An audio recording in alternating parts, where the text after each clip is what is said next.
Hello. Oh boy, it's a Tuesday and we're doing a new game.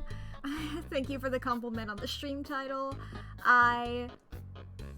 This is like the first time I tried to think of a title before I started streaming, you know?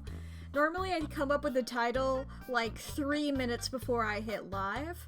This time I came up with it like 20 minutes before I hit live. So, new record for me. I kept thinking, oh, Lieutenant Kim Kitsuragi, we're really in it now. But, like, I can't do that for the first stream. That's gonna be the title of a later stream. And it definitely didn't just...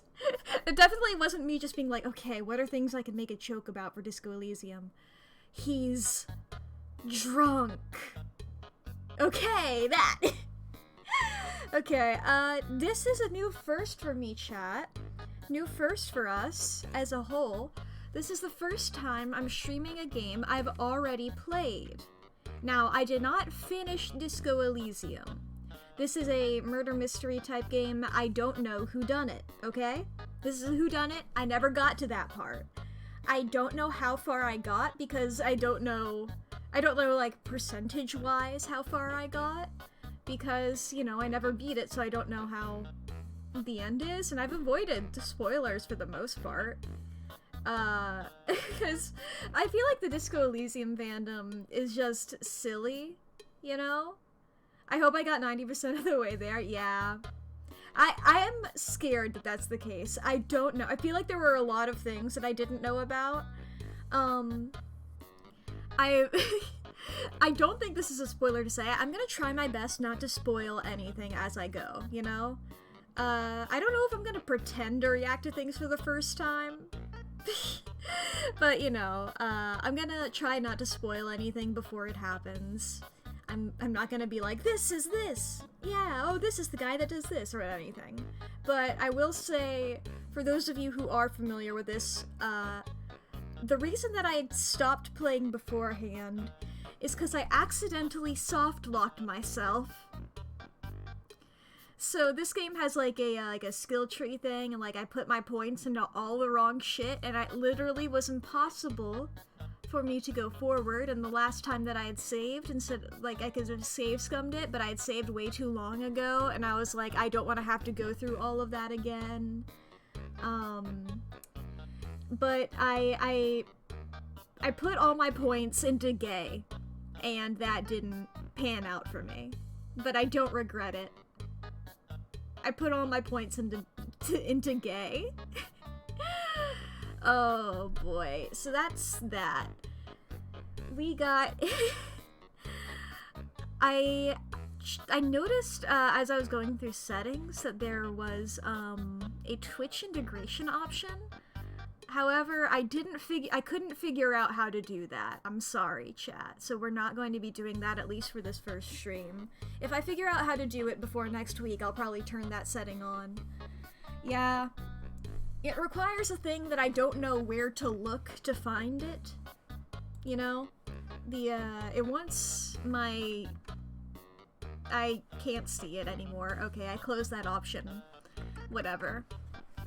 And also, before we get into this, I have to say, I have a dyslexia-friendly font. So there's an option in the settings to make it more dyslexia-friendly. Then I've chosen that. So if you are wondering why the text looks weird, that's for me, okay? That's for me. So that's all that. Ads are gonna be over here in a few seconds. Let's go ahead. We can turn Sans. We can tell him to stop. Oh, also, a very important thing. Very important thing. I have content warnings pinned in the corner, okay? I have that every time that there's a game that I think requires them. Every time. Hi, ads are over. I'm doing this again. There are content warnings pinned in the chat. Please check that if you have things that you're sensitive about, because this game covers a lot of shit. Off the top of my head, the main character is an alcoholic who is, like, dealing with that. There's drug use. I'm personally not going to be doing any of the drug use, but that is going to be an option presented to me, and they are going to talk about it. There is some racism that happens. All of this the alcoholism is portrayed in like a neutral light, but like the racism is portrayed in a bad light. I'm not... If this game was pro-racism, I wouldn't be playing it.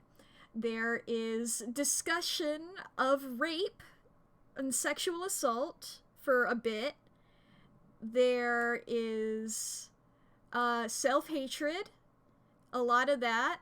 You could argue that the alcoholism is self-harm. I don't think anything more specific than that. There's a hanging body. That's gonna happen pretty quick. I'm going to give a warning before I walk into that room the first time. I'm gonna be walking in and out of that area a lot. I'm not gonna do that a lot. There's censored homophobic slurs. So... I think that's everything off the top of my head, but you know, I have content warnings pinned to the chat. Check those out. This is a game, I loved it. I loved playing it. Very good. You gotta know going into it. So, alright, chat. Something very important to start with. Wrong button, sorry. Let me turn the music back up. Something important to start with. We have these archetypes that we can get. We got... What are we gonna be, chat? This is gonna be us. This is gonna be a group decision. We have thinker. Extremely intelligent. Very bad with people. Knows interesting facts. Comes up with original ideas. We have sensitive. Very psychological. Or very physiological. Is that psychological or physiological? The font isn't helping! Shit! Yeah, psychological. A magnetic personality, but unstable. Might begin to lose his mind. And there's physical. Extremely physical. Interacts with the world through his body. Gets things done, but it's dumb as a rock. And we can also create our own character. Which I've not done that. You like sensitive?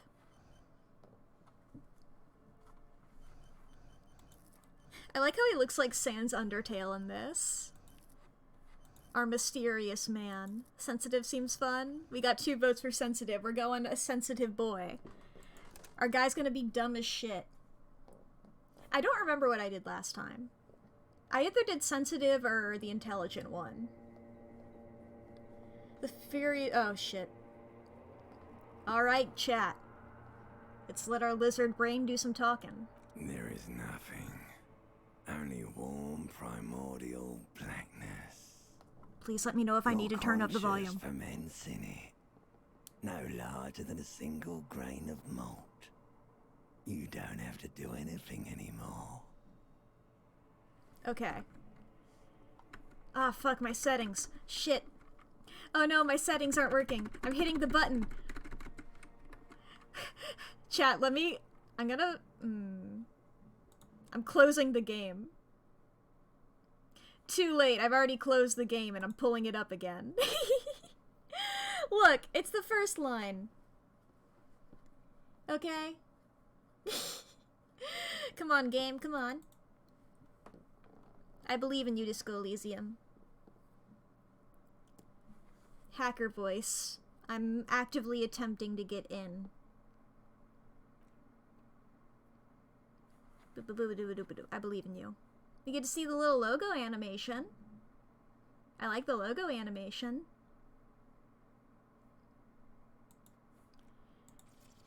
Not gonna say shit about anything that company related. I'm just gonna go max. Fuck it. Let's go. Yeah, it wouldn't have made a new save file yet, I don't think. Sensitive. Yes, okay, I can read this now. The Furies are at home in the mirror. It is their address. Even the clearest water, if deep enough, can drown. There is nothing. Only warm, primordial blackness. Your conscious ferments in it. No larger than a single grain of malt. You don't have to do anything anymore. Ever. Never, ever. Never, ever, ever? Never, ever, ever, baby. Simply keep on, non-existing. An inordinate amount of time passes. It is utterly void of struggle. No ex-wives are contained within it. What was that about the X something? An awareness creeps up on you. Oh, you got a quiet A voice. mass lies hidden in your dead angle, soaking in some lurid acidic sauce. It's bloated and shameful. A ball of meat surrounding you. This is a terrible line of questioning, and it will only lead to more awareness of the meat thing. No, I wanted to know about the X something. Ex-love. Ex-tenderness. It is foolish of you to resurface to the loss. Not after all the damage you've suffered to get here. Some of it irreversible. Stay. Sail with me through the abyss of pelagic zone. Nah, I want to get off now. I like pain and burning light and wanting things from people who don't want to give them to me. Do you really?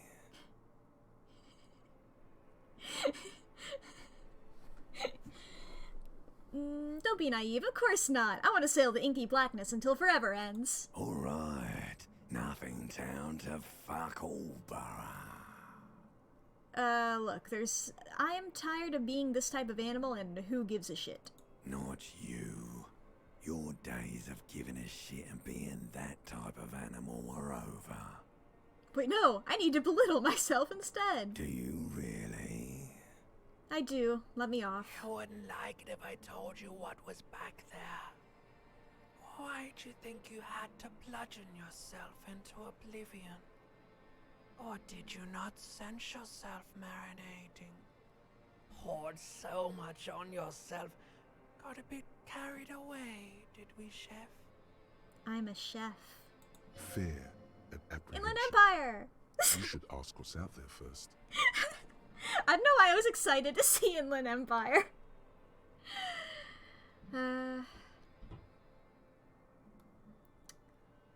Tell me, what's waiting for me? There's this giant ball there. And evil apes. And the evil apes are juking it out on the ball. You're one of them. It's basically all just evil apes juking it out on a giant ball. How small are the apes? Infinitesimally small. How big is the ball? You can't even make out it's a ball when you're joking it out. It's that large. In this duking it out I keep hearing about. This duking about I keep hearing about. What's that? Vying for resources. It's just a stupid expression you picked up somewhere. The part of the presentation you want to take home with you is this. You have to beat the other evil apes in the face. Or you lose. That sounds like something I would like to do. Let's go! Somewhere in the sore, bloated man-meat around you. A sensation. Like a fly to the ointment, your conscience sticks to it.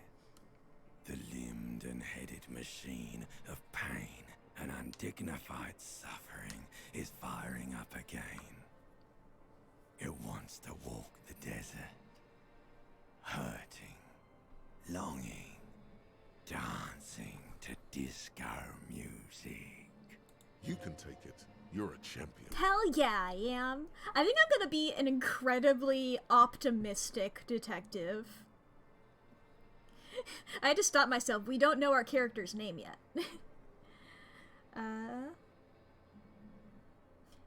No, I'm not scared. I'm a champion. The stench of liquor rises from your mouth, and with it, an ungodly headache. Okay, I'm a bit scared now. Let's go back to the dark. A fiery streak penetrates your skull, trying to force your eyes open. It's a sound, a clarion call from hell. Here he is, the boy. There he is.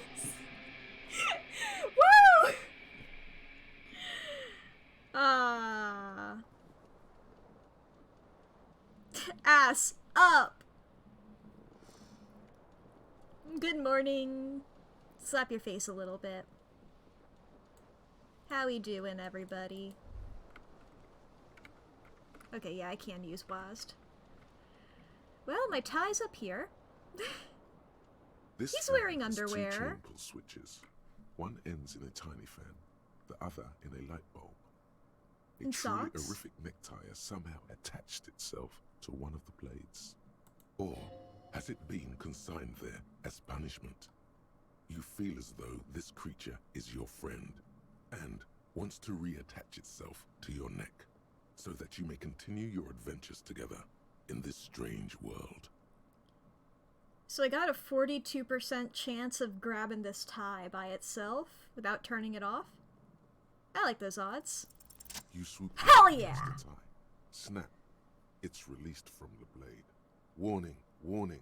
The necktie is no longer contained. What you have in your hand is a fantastically colorful tie with 4 or 5 different patterns. The knot reminds you of a noose. I'll turn the fan The off blades anyway. come squeaking to a halt. A terrible mistake. Ah! Turn the lights off immediately. You can practically feel the photons burning a hole in your brain. It's just a little hangover-induced photosensitivity. Don't overreact. Bring it Little on. black spots dance on your retinas.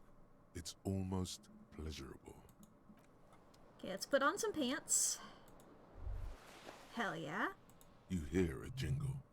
Keys are clinking in the pocket of your flare-cut pants. It says, whirling in rags, on the aluminium key ring. There is a single Aluminium? key on the ring. The number 1 is etched on it. It should open the door. Alright. Oh, I am in detective mode, by the way, which is why I don't... I like knowing what things I'm allowed to click on. Put on my little jacket. And we got some alcohols. This magnum-sized bottle of Commodore Red is empty. Looks like someone tore out the tape while the song was playing. This reel-to-tape player is still on, rolling empty. Got a bit of a limp happening. You see bottles in the bathtub. Wine, beer, and sweet liqueurs.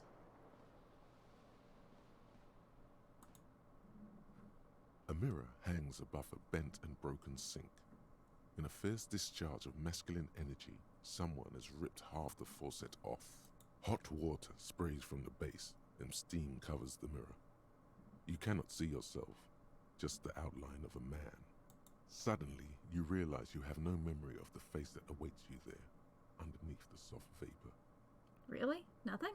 Really, all recollection of the person you are, the people in your life, and even the world you're in has drowned in a sea of blood alcohol. This was no mere night of drinking.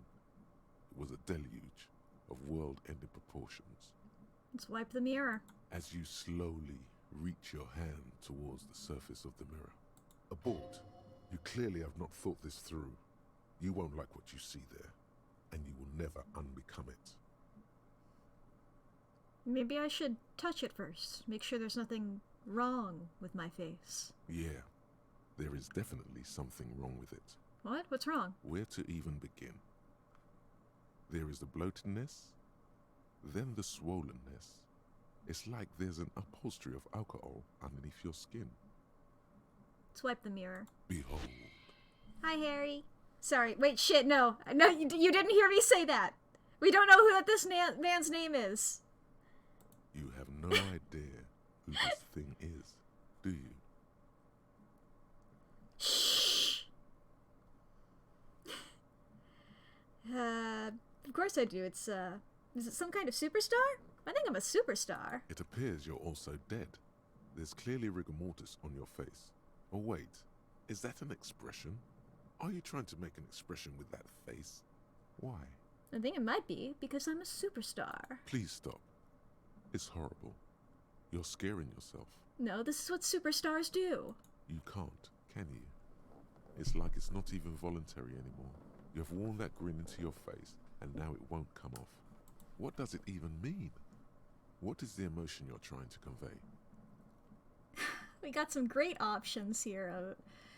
Just like, it's insinuating that I'm vaguely sympathetic. I think I'm sort of pulling it off too, in a sad has-been kind of way. There's some charm to it, and I think it's supposed to look suggestive. I'm afraid it's meant for the ladies, but I think it's trying to convey superstardom. You should check yourself for a pulse, superstar. From here it looks like a cadaverous spasm. I don't want to know. Good call. Go ahead and try something if you like. Or, stop staring into the mirror. Oof, okay. Like the rest of you, it comes from a bad place somewhere in the past. That's all you know for now. And another 3%? It's too late. Nope. Like an image on film. God, The that was so expression close.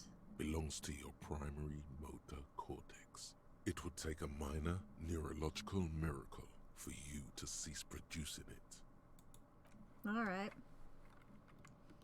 Got this shirt, though. What am I wearing? I got everything but shoes, basically. Okay, can't open that.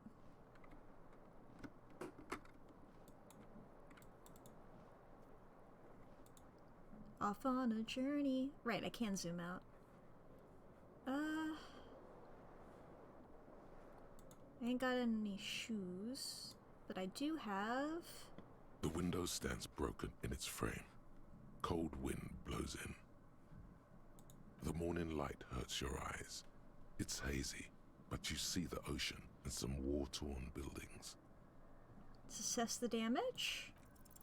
What do you mean, Shit. assess the damage? How would you do that? What are you even trying to do? I don't know shit, man. I'm just a guy. I'm just a guy who has clothes. I got clothes on. I can spin myself around like a little guy. I'm a little bit of an idiot. And that's fine. Sometimes you're a little bit of an idiot, but I know my emotions, you know? And I'm sort of good at my body. Oh yeah, my Inland Empire is great. I think my first playthrough I might have gone intellect. To me, I'm just like, I know these bitches well. Inland Empire, I feel like I also sort of, yeah. Look, I love being able to spin. Look at that guy go. Need some shoes. I can get some gloves and a hat. I love that you can dress him up like a doll. Alright. That's everything in here, I believe. Maybe... out we go. Woman! Woman spotted. Excuse me, woman. I'm gonna look over here. Something on the table. Ooh, money. What's out here? Loading. Oh, the smell of the sea makes you dizzy. A shoe!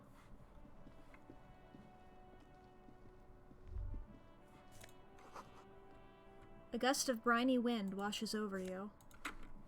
One shoe! Hey, that's better than no shoes. You know?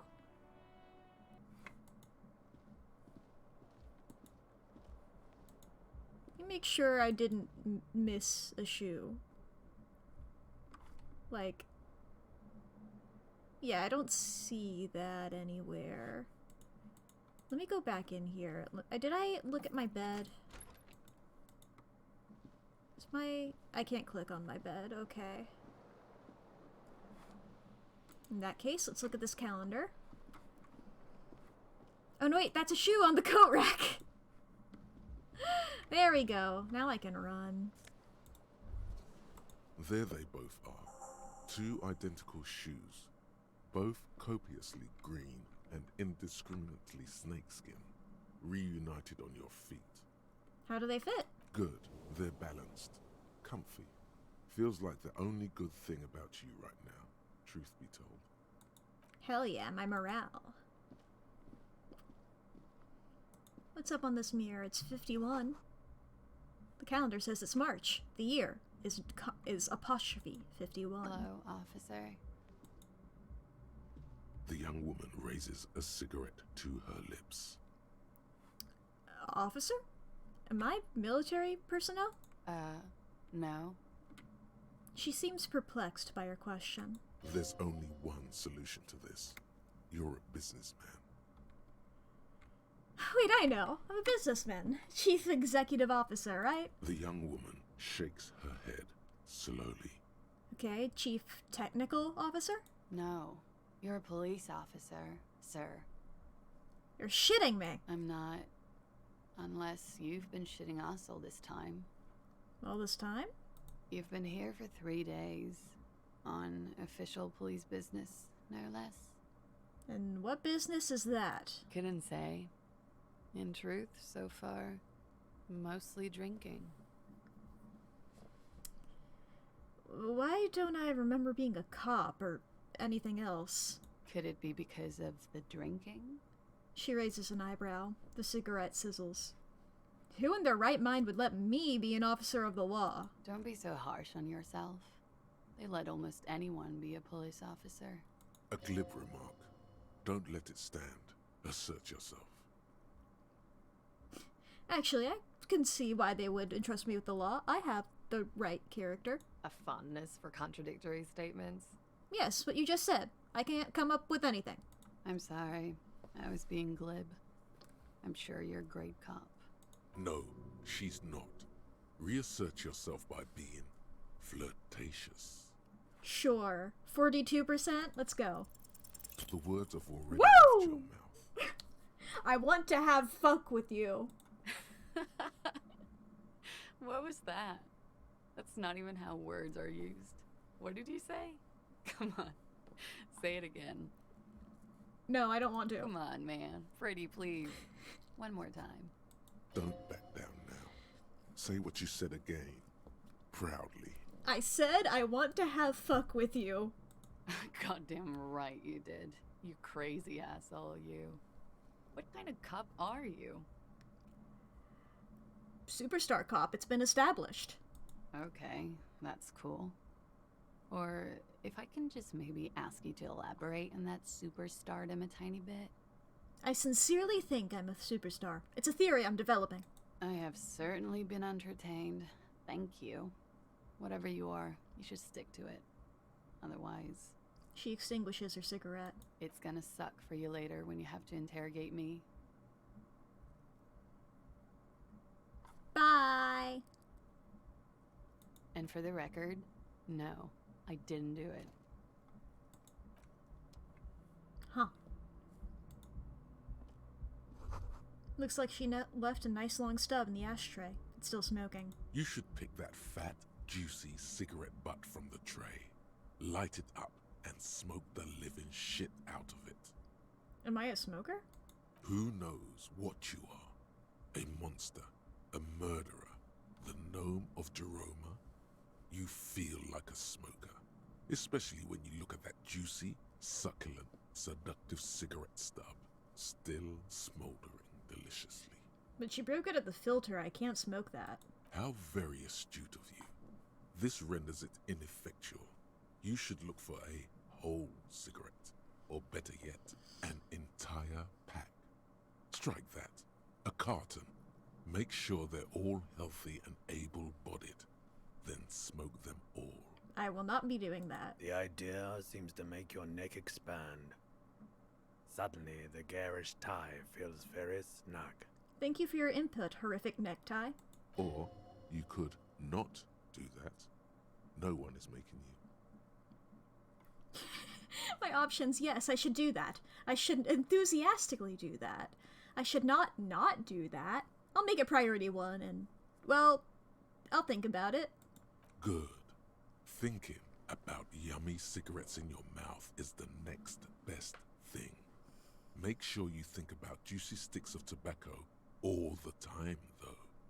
It doesn't count if it's not all the time. Yeah, I definitely played the Thinker in my last playthrough. I don't remember electrochemistry talking to me this much. Thinking about them, graduate to getting them. Plus, smoking them gives massive bonuses. I will not be doing that.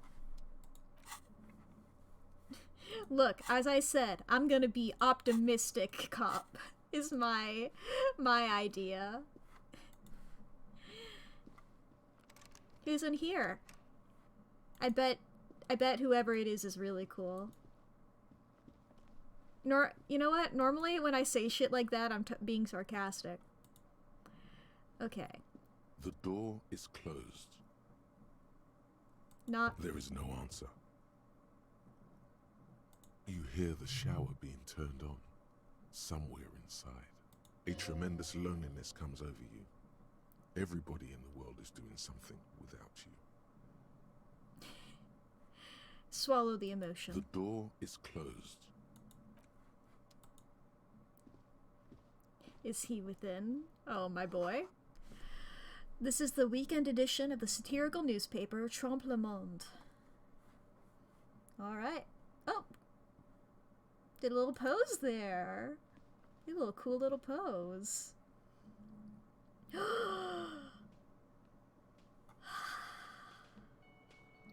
You're cool too. The boy! Be with you in a second, my beloved. This is where the lyrics would be. A big old karaoke mic, just waiting for someone to sing into it. The speaker is connected to the radio. The music is seasoned with static. You should totally sing karaoke here, the first chance you get.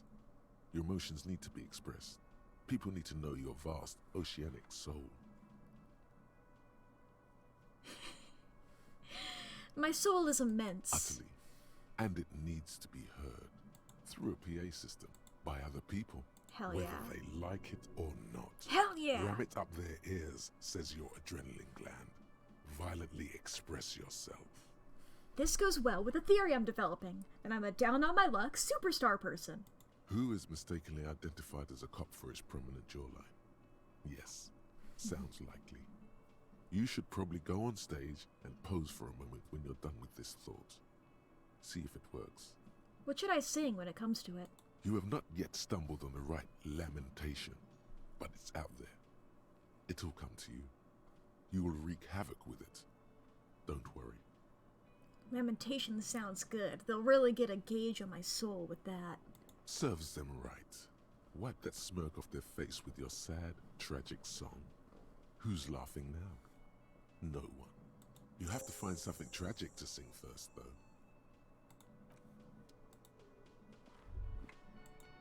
This feels right. You belong here. Hell yeah. Look at me. I'm cool. I bet you think I'm cool, don't you? A man in his late 20s stands behind the counter, inspecting a stuffed seabird. As you approach, he gives you a sideways glance, then looks down again. That was disdain in his eyes. Even now he is purposely ignoring you. Looks like he's not a fan. Let's look at the stuffed bird. A competent work of taxidermy. The white and brown seabird lies among piles of coasters and drying mugs. One of its wings broken. The man is trying to mend it. Looks like the bird was ripped off the shield that was used to mount it. Most likely on a wall. Something about it makes you feel bitter. Can I help you with that? Look, your buddy is over there. He looks at the doors where a man in a bomber jacket is tapping his foot on the floor. Why don't you go and talk to him, okay? What do you mean, my buddy? Or actually, this is funnier. I'm a cop, and I talk to whomever I please. He pretends not to hear you, concentrating on the bird instead. I sense you're not a fan of mine. Oh no, you're a hero. A real hero cop. So not only am I a cop, but I'm also a hero? Yes, you are. A real decorated hero. What did I do? What did you not do? First you took the body down, then you solved the murder, then you didn't trash my hostel room. Maybe you even negotiated the strike. I'm guessing I didn't do any of those things? You're right, you didn't, and it's only taken you 3 days not to. What have I been doing all that time? Have you seen me around? No, I haven't seen you around. I'm not always here. He looks down again and keeps plucking at the bird. Are you the bartender? No, I'm not the bartender. I'm the cafeteria manager. You look like a bartender. That period of my life is over. Not everyone who stands behind a counter is a bartender, okay? I'm the cafeteria manager. What's the difference? I have 3 cafeterias to manage. 3. Sylvie tends the bar here, not me. I'm only standing in. Where did this Sylvie go? She just, you know. There's something there, and it's not good. That's all you know for now. I'm sure that guy really likes me. And he'll be incredibly nice to me?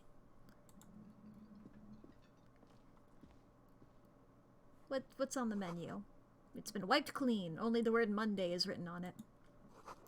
This is a water cooler. A large bubble is rising to the surface.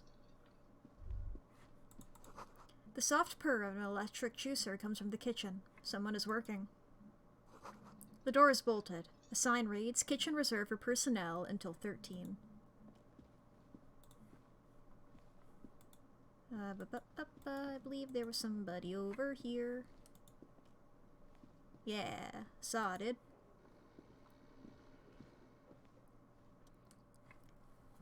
A man is sleeping at a table, wearing mud-caked boots and rolled-down overalls. The back of his shirt reads Wild Pines, encircled by a logo with a tree. On the counter, rolled out of his open hand, you see a blister pack of headache medicine. There we go. One way to wake this bone idol from his slumber. Roar like a hurricane. Rip the buildings from the earth. Wake up! This is an order! I am the law! Why the yelling man? I just wanted to see what would happen if I yelled. Congratulations. You've seen the future. Now, if you excuse me again, officer. The worker sinks back onto the table, ready to continue his nap. Officer, even after a rude awakening, this dock worker respects the police. More than they usually do, at least. Yours? Indeed. Help yourself to some. Wait. No. Oh, it's empty. Sorry about that, pal. Tell me about Wild Pines. That's the name of my employer. I work in logistics. He doesn't sound too enthusiastic about this. How's that going? How's it going? Haven't you noticed what's going on outside? I'm not sure what you mean. We're in the middle of a strike down at the harbour, trying to force some sense into the executive board of Wild Pines. For one, I could use some more shut-eye in the mornings. Right to work, right to sleep, I say. Why are you sleeping here while the others are out striking? Nate got it. Measurehead's got it. I'm sure He's Measurehead's a guarding normal the gate. person. I just getting some sleep. Or was. Sorry. The way he says Measurehead implies ultimate trust in this head reckoner's physical prowess. He seems like a worthy rival. You should slay him. Who's behind organizing the strike? We are. The workers. The union. We know what we need. What's right for us. You mean there's no leader? Okay. I guess there's also Everard. He's in charge of the union. He's smart. Knows how to negotiate. He's got our back. See anything interesting in your dreams? Thank God, no.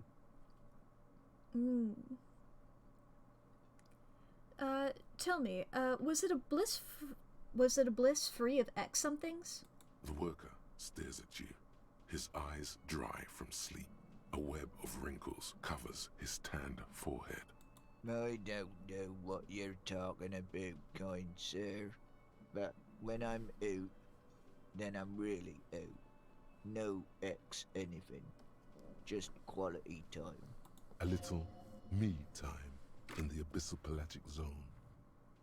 You can never return to it now. Only detective work remains. Wakefulness and detection. Alright, I'll let you sleep. The dock worker doesn't answer. His head is already back down on the table, in sweet sleep. When I played this last, I didn't get that guy to wake up, so that's nice that I learned that before having to... I can learn that now. Wait, what did that say? Aw, it was a bottle of rum that was spilled. Ignore me? Excuse me. Ooh.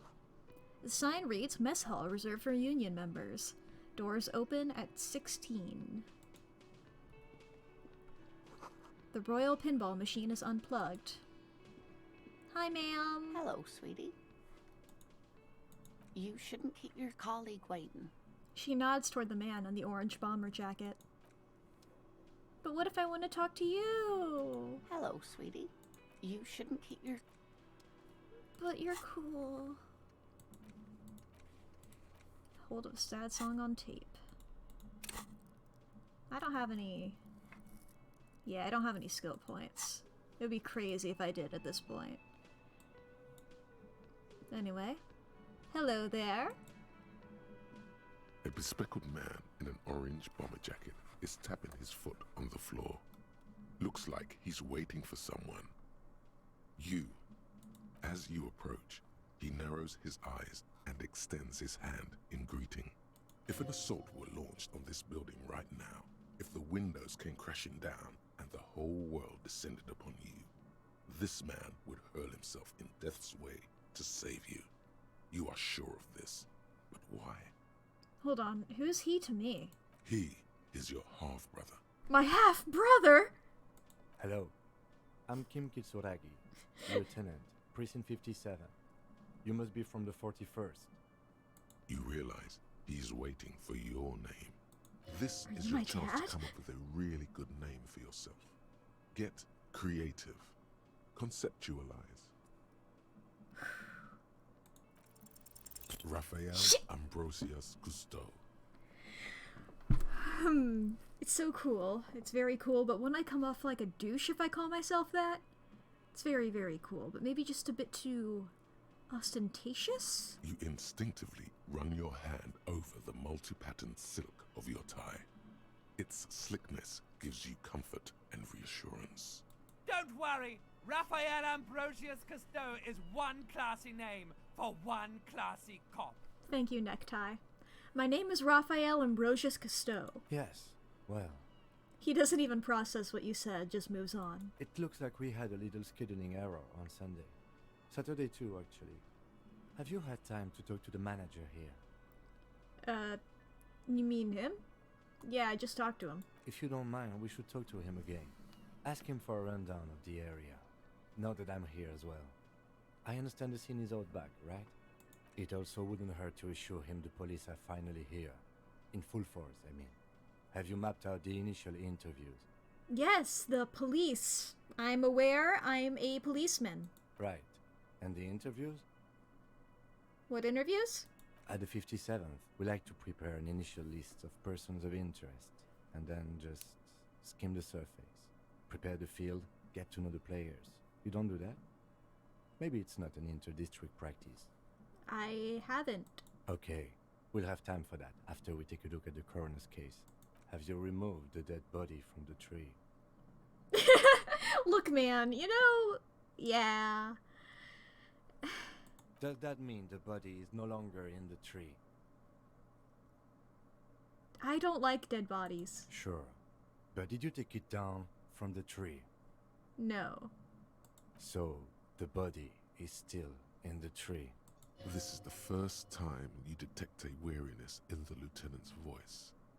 It is obvious he would have preferred for the body to no longer be in the tree. I am going to clarify something. First time I played this, I was so honest and so nice to Kim. So I also want to do that this time, but I feel less intense about it. I don't feel like that's my number one priority at all times. I feel like I have the opportunity to be a little silly on occasion. The first time I played, I was like immediately honest, like, Kim, I have no memories. I don't like anything. And this time I'm like, my name is Raphael Ambrosius Cousteau. Where it has been hanging for 7 days straight. We should go there as soon as we are done talking to the owner. What if I told you I'm not really a police officer? I'm a superstar. We all feel that way sometimes. There is no such thing as a police officer, I'm afraid. What remains is that there is a dead body in the tree. Someone has to figure out who put it there. If we don't, no one else will. I didn't mean that in a philosophical way. But first, we have to take it down. How can you be so sure I'm from the police? I was sent here to meet a detective from Precinct 41. You have the insignia of the Citizens Militia on your sleeve and on your back. I suppose you could be impersonating him. You could have gotten the insignia from the black market or forged it.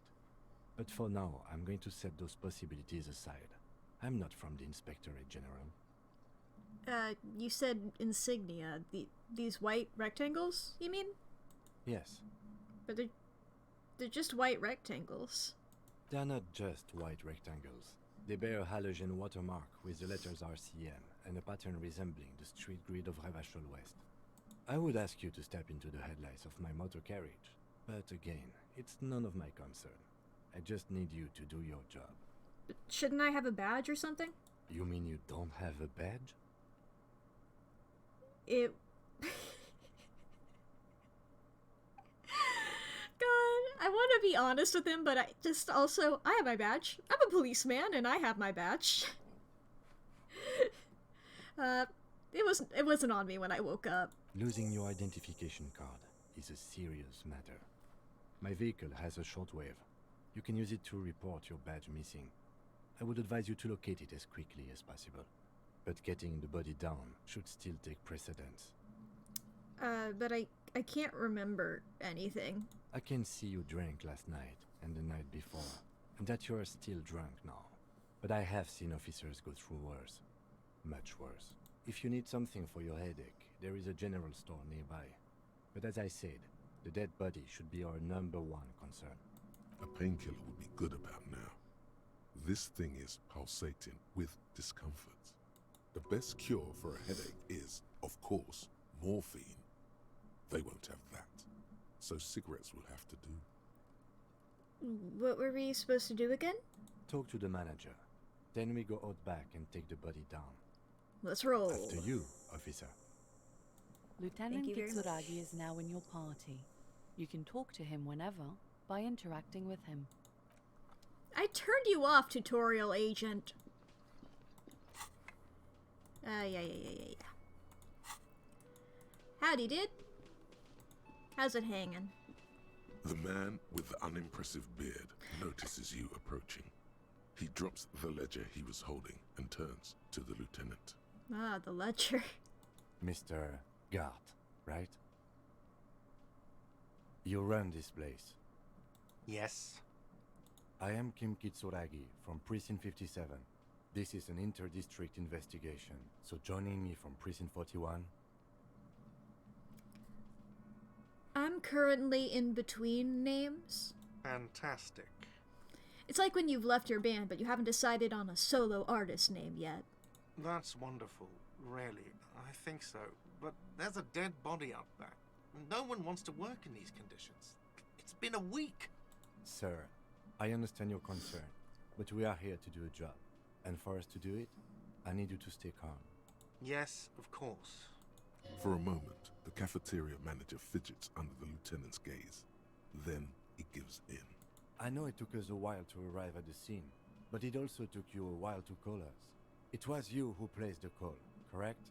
No, I only just got here. It was probably Sylvie who called you. She usually works the bar here. I'm only temporarily taking over her duties.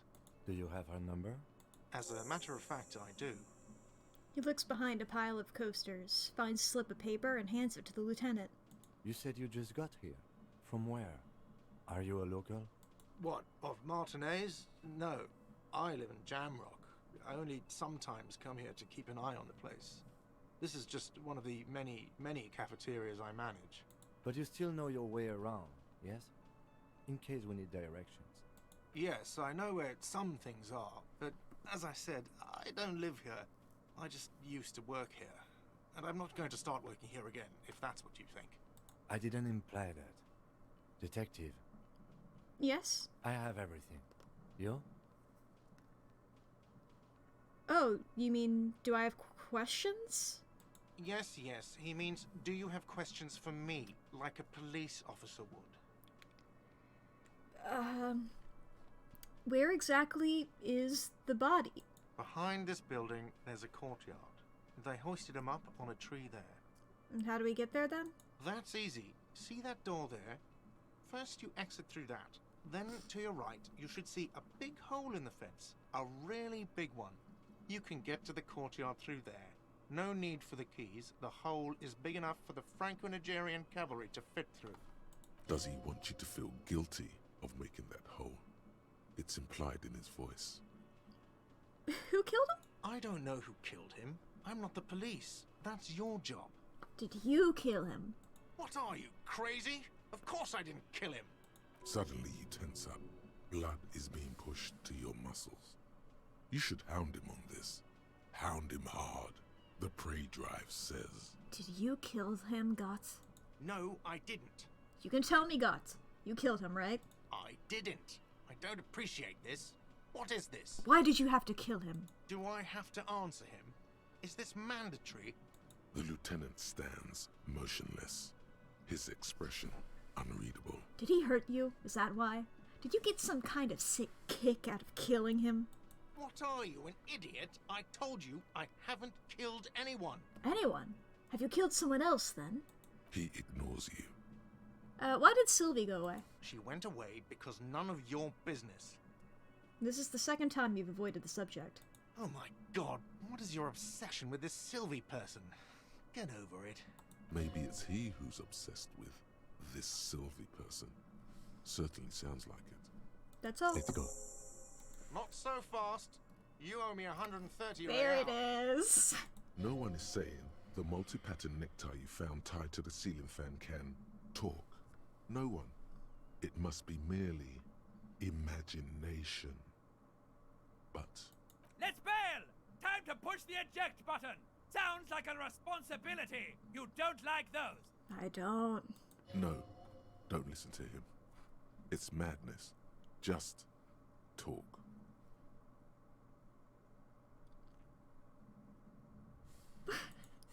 Goodbye.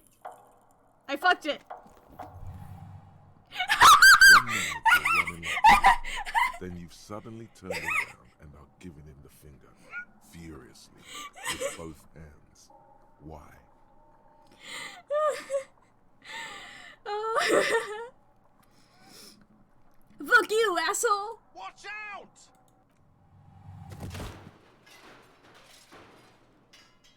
I hope I died. Everything goes dark. Back so soon. So worth it. Admit it. You just missed the quarter light. The darkness on the edge of town. How's it going out there? Are the tiny apes screaming about money yet? I think the tiny apes have started screaming, yes. Did one of these tiny apes have a pale green face? No, I don't think so. It's a joke, sweetie. I didn't actually think you saw the kind green ape of South Safra in a hostel in Martinez. That would be ridiculous. Are you okay? No, you have sustained a trauma to your lower neck. In addition, you have strained your left trapezius muscle. Pain surges down your back when you move. No, are you okay? The chair took the brunt of it. Don't worry. Are you sure, ma'am? Yes, yes. Check on him. Sir, I didn't mean for this to happen. I'm sorry. This has always been a cop-friendly place. The man seems shaken by the incident. The drinks are on the house, okay? There were a lot of drinks on the tab. I still have to charge you for 3 nights and the broken window, though. That's 100 square. Oh my god! I got 30 real out of debt?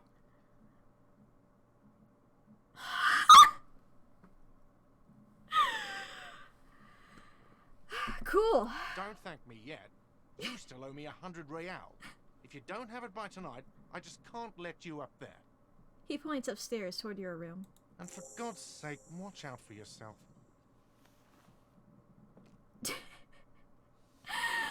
Holy shit. By the way, where is home? The address is coming up blank, and this place sure isn't it. Yes.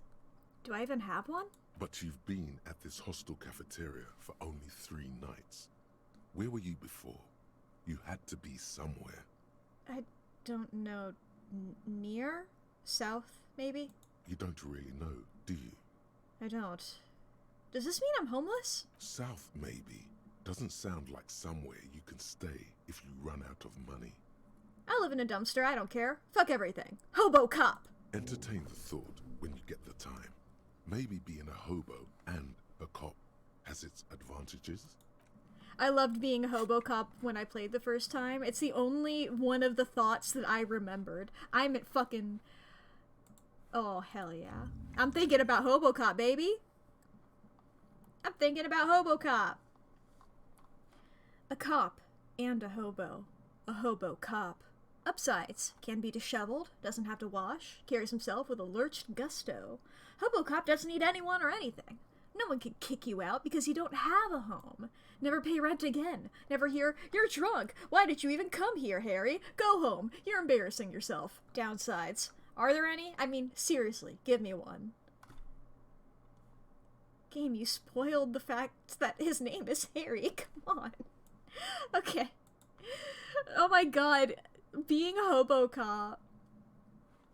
Hobo cop, any percent. I'm thinking, and now that I'm thinking about homo cop, I have -1 composure. Okay, I gotta get 100 real.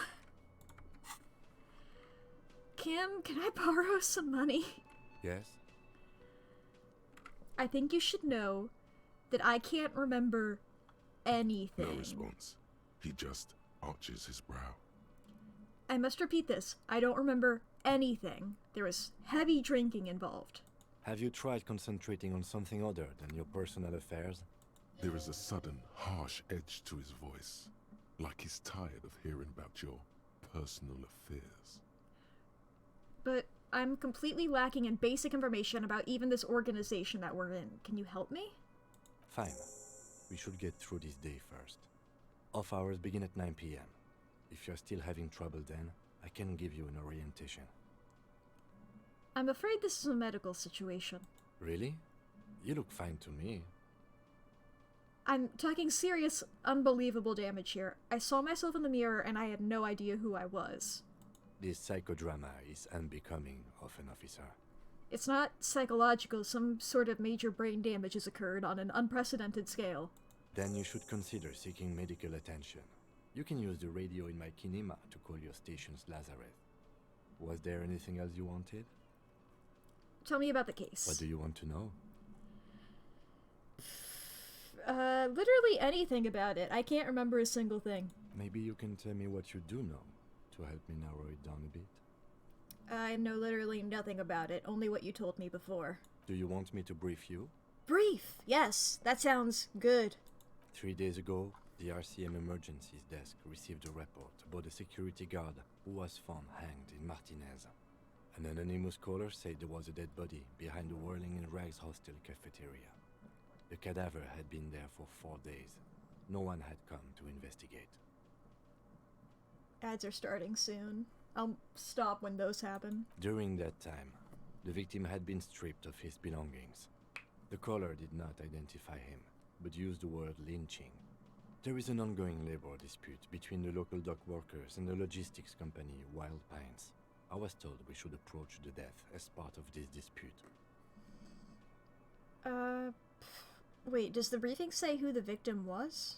A security guard or worker of some sort, hired by Wild Pines. This was just hearsay from Martinez, of course. We need to find out the truth. Why didn't we know anything about the caller? They didn't identify themselves in any way. The tone was muffled using a device of some sort. The desk could identify neither the caller's age nor sex. Why hide themselves? There's a strong prejudice against involving the RCM in what's seen as union matters. The dock workers' union is the de facto police in Martinez. Now it appears they've started executing too. We cannot allow that. Hold on, and the RCM is... That's us, the Revachol Citizens Militia. We're the police in this city. Of course, yes, I understand everything now. Just to be clear, we are police officers. It's our job to find the killer. That's the case. Uncover and arrest the killer. Cool. Would you say this is a mysterious case? No. Okay, ad started. There we go. Mysterious case. Aw, it's not a mysterious case. That's a disappointment. Aw, Kim, I missed you. Truly, I don't want to keep being like, oh, when I first played this, but you know, because, look, I'm just like, yes, like getting reacquainted with it, reacclimated. Dude, everybody in the fandom loves Kim, and I was like, wow, I hope that I like Kim when I see him. I met him, and I immediately, it was like, this is the coolest man I've ever met, you know? Fucking Kim rules, dude! While the ads are going, let me quickly double check. What are the achievements I unlocked when I first played? I have... I have Il Capo del Arte, which is for saying 5 art cop lines. Gertie Ball is lit for get your pinball on. Unbelievably boring fuck for saying 7 incredibly boring things. Literally the sorriest cop on earth for apologizing 10 times. Goodest of the good cops for getting Kim to trust you. And biggest communism builder for employing critical theory 9 times. So, that's, if that tells you anything about how I played the first time. And if I look at these, just thinking here, I think I'm gonna... I don't really want to do drugs, so I don't care about electrochemistry. I think I'm gonna focus more so on my psyche and intellect. Just cause, like, I got these all pretty good. I might try to be a little smarter, who knows? But yeah, I'm a cool guy. Composure, interfacing. I love the art in this game. Like, look at this shit. What's this game about? It's a murder mystery. I'm a drunk guy who forgot everything. And I gotta figure out who done it. But I don't know shit about fuck. And, yeah. There's a whole, like, union dispute happening as well. The union is happening. I don't know. Let's keep talking to Kim. Okay, it's not a particularly mysterious case. Why not? The deceased is a security guard for a corporation involved in a labor dispute. It doesn't take a DeLorean polymath to put the pieces together. I just don't see the case getting more mysterious than that.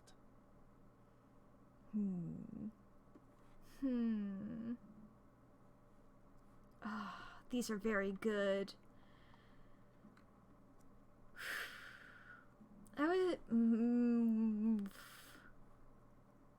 I want to say all of these lines.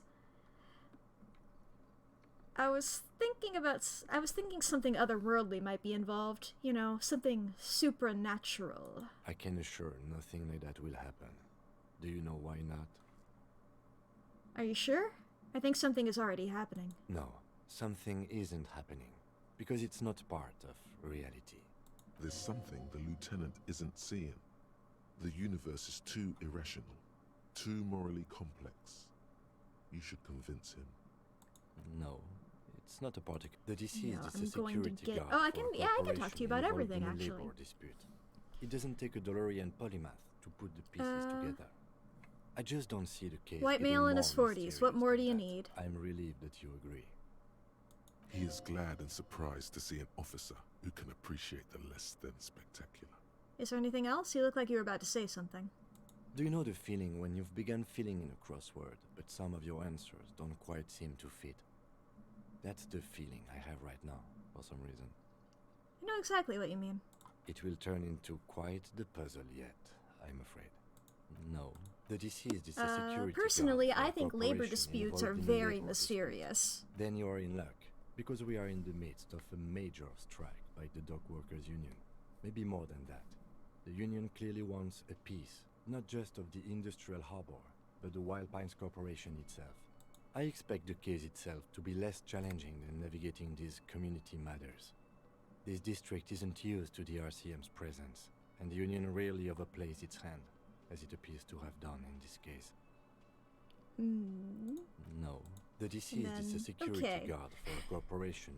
So the case probably isn't mysterious, but could it be sexy? Just don't see. There was some interest in this case at my station, but not for the reasons you have in mind. You seem to wish there was Oh, thank you. Yeah. Cut this boring stuff off. See you around, dude. immediately. You know what this case is about. Oh. Are you sure there's not some sex angle we should be considering? Good point. Martinez is famed for its occult sex murder rights. We'll get on it immediately. It doesn't have to be murder, it can just be sex. Actually, it does have to be murder. This is a murder investigation. But we digress. Good point. He's basically challenging you to sex it up with some lurid twist. Don't get right into it. Sit on it a bit. Then hit him with it. If we're from different precincts, why are we on the same case? I'm afraid you and I are pawns in a pissing competition. His disdain is clear. This man would not use such an expression otherwise. What do you mean? You don't know? I assumed you were in on it. You know what I'm in on. Retrograde amnesia. Better still than an imbecilic cop-off. Tell me about it. It's just stupidity. We shouldn't waste any more time on it. If you want my take, ask me after we've inspected the victim. Alright. Was there anything else you wanted to know about the case? I have all I need for now. Good. Convinced him there's a sexy dark mystery in this case. What if Yes! you did it? Did what? The hanged man? Yes, you killed him. And then, as part of the plan, you drowned out the memory. Maybe this is why your chest feels so hollow. You did an awful thing. And you can't even bring yourself to acknowledge it. Are you sure you would have the strength to take down a hardened mercenary? You're not in the best shape. Kim, I think I may be the murderer. I killed the man and then tricked myself into forgetting about it. And what has led you to this conclusion? My chest feels hollow, like I did something terrible. That is a common side effect of overindulgence. It will pass. So you're saying I didn't kill him? I find that highly unlikely. It's not unusual for detectives to feel complicit in a crime until the perpetrator is apprehended, especially when the investigation is dragging. So let's get back to it, shall we? Thank you, Kim. I want to talk about you. Me? Yeah, you! I don't see how my life is pertinent to the investigation. I mean, we'll work together if we have a rapport. That's a fair point. Alright, for the good of the investigation, what do you want to know? You're wearing glasses. That's correct. That makes him a binoclad. Completely uncut material, if you say so yourself. I'm not gonna call them that. Glasses are cool. Are they? They are mostly just cumbersome. You could use a good, normal pair yourself. Do you ever talk with yourself? What do you mean? You know, when you're thinking, do you ever have conversations with, like, your brain? I have no idea what you're talking about. So you're saying your brain never just chimes in with advice or warnings or anything? I can't say that it does, no. When I need to think, I just use my notebook. Or your necktie, yeah. The lieutenant produces his small blue notebook and idly thumbs through a few pages. That's where his conversations with himself take place. You're super lucid, yet psychedelic. You don't need office supplies to connect to your nervous system. You're special. You don't look like other people around here. That's because I'm half Seolite, or quarter. My father's father was from Seoul. So was my grandmother, but from my mother's side. It's not an interesting topic. What is Seoul? It's a part of the world, officer. A geopolitical entity and a geographic division. I told you it wouldn't be interesting. You're only making it sound uninteresting. I still want to know more about Seoul. You're barking up the wrong tree. I don't speak a word of Seolite. I've never met either one of my grandparents, and I've never been to Seoul. I'm a regular Rebachelier. He's glad to have shut down your question. Fair enough. Tell me a secret about yourself. No. Oh, okay. The lieutenant nods. Good. Alright. Let's change the subject. You seem to be following me. Excuse me? Nothing. Just an observation. You have a distinctive way of walking. If I were to walk in front of you, we would surely collide. What do you mean distinctive? I hope you don't take this the wrong way. It's just a collegial observation. In the 57th, we call it the Jamrock Shuffle. Officers from Jamrock's 41st Precinct tend to move a bit erratically. How's that? They say it's a scene-clearing technique developed by one of your lieutenants for gathering evidence. It's erratic, yet thorough. Prioritizes containers. You're kidding me. Why containers? I don't know. Containers contain, I guess. I'm making assumptions. We should move on. Passing along frivolous interdepartmental stereotypes is not usually his oeuvre. He regrets bringing it up. Alright. Let's go look at a dead body. I will say, when I first played this game, I got so fucking lost, and I did not find the dead body for a long period of time, even though they explicitly told me where it is. All around you, rain falls on the great city of Revachol. Rain You might be drips able to from see the it. eaves and floods the Okay, you gutters, can see it in the washing background the here. filth away. The spring thaw must be here. The snow is melting. What am I doing? Looking up at the sky, cold water dripping from your hair. What do I see? Grey sky like great battleships, clouds colliding with one another. Rain falls down on the world. How does it feel? Your shirt sticks to your chest. The shoulders of your disco blazer grow heavy. The cold finds its way in under your skin. You shiver, and the city shivers with you. What's in the west? Sheets of rain over the water, a flight of stairs leading into the ocean. Wave after wave washing the coast of Martinaise, with its motorboats and gently swaying reeds. The ruins of a half-sunken sea fort crumble on an inlet beyond the Bay of Revachol.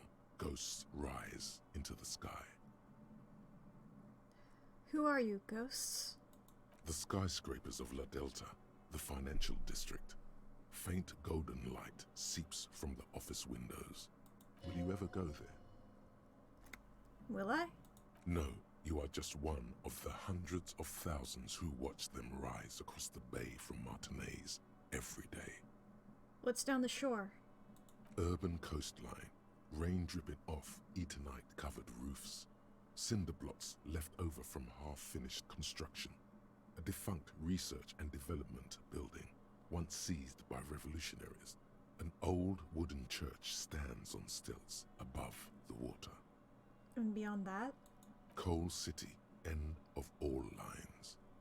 Your hair is an oily mess flecked with ash from neighboring coal plants. Smokestacks rise somewhere in the distance. I will say, it is nice having high shivers. I like the shivers. It's like being in tune with the city and shit. What's in the east?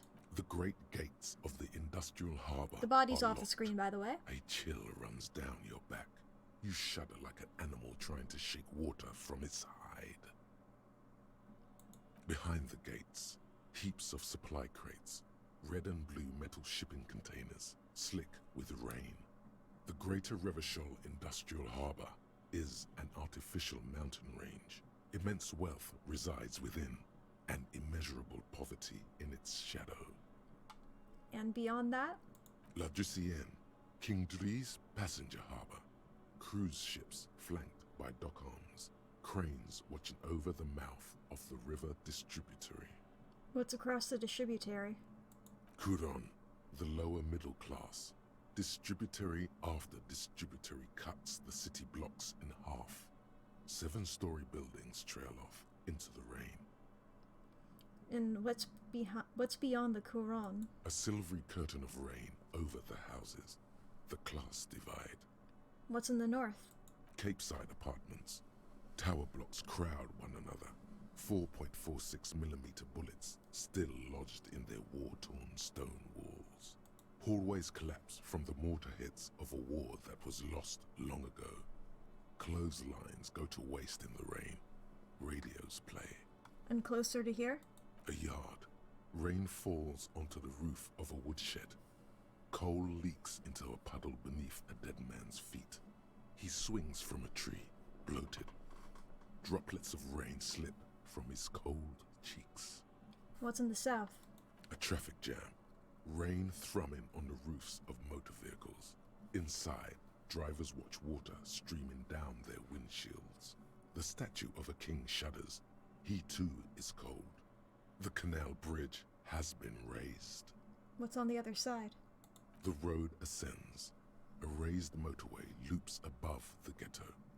Beneath its concrete columns, a sea of rooftops, woodwork, and tar stretches northward. 4-story buildings as far as the rain can fall. The snows melt in Jamrock. What is Jamrock? Revachol is the capital of the world. Jamrock is the capital of Revachol. Droplets form on your eyelashes. It's home.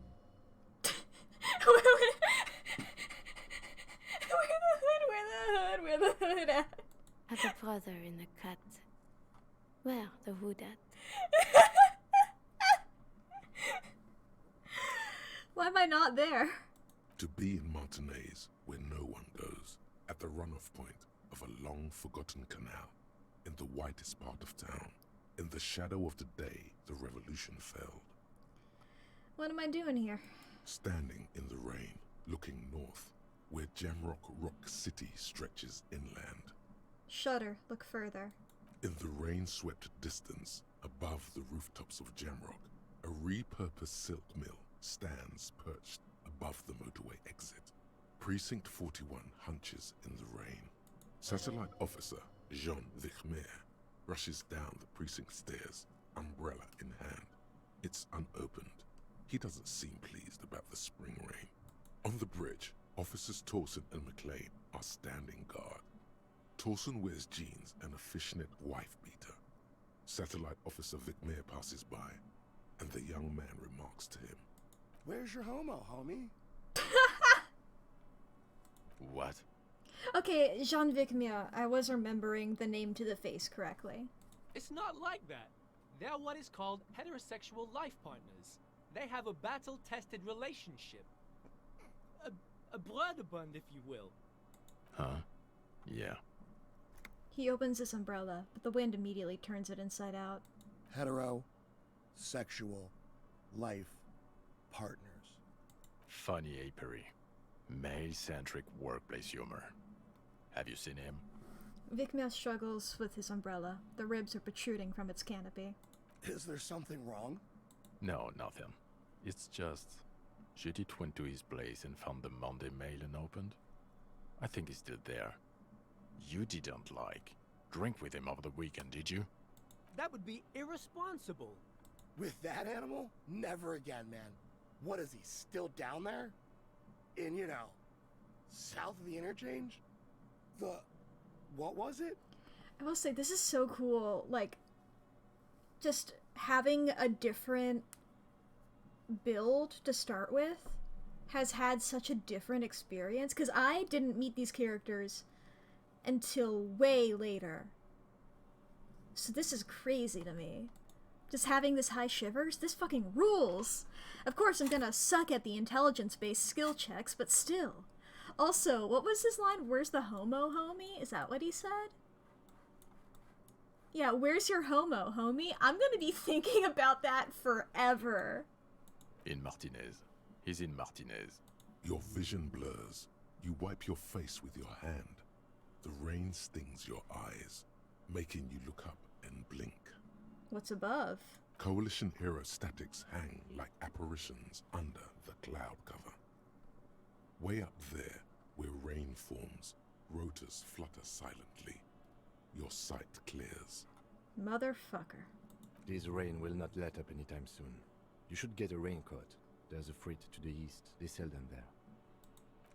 You want me to do that instead of looking at the dead body, Kim? A heap of snow melts in this wheelbarrow. The street sign reads, "Fuck the police."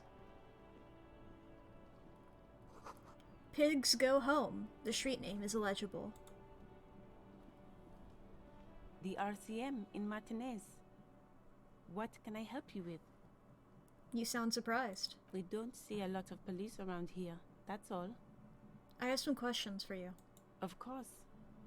What can I help you with? We need directions. Of course. Where to? I'm looking for a dead body. Oh, that's right there, in the yard. She's relieved someone has come for it. Finally. Where am I? What do you mean?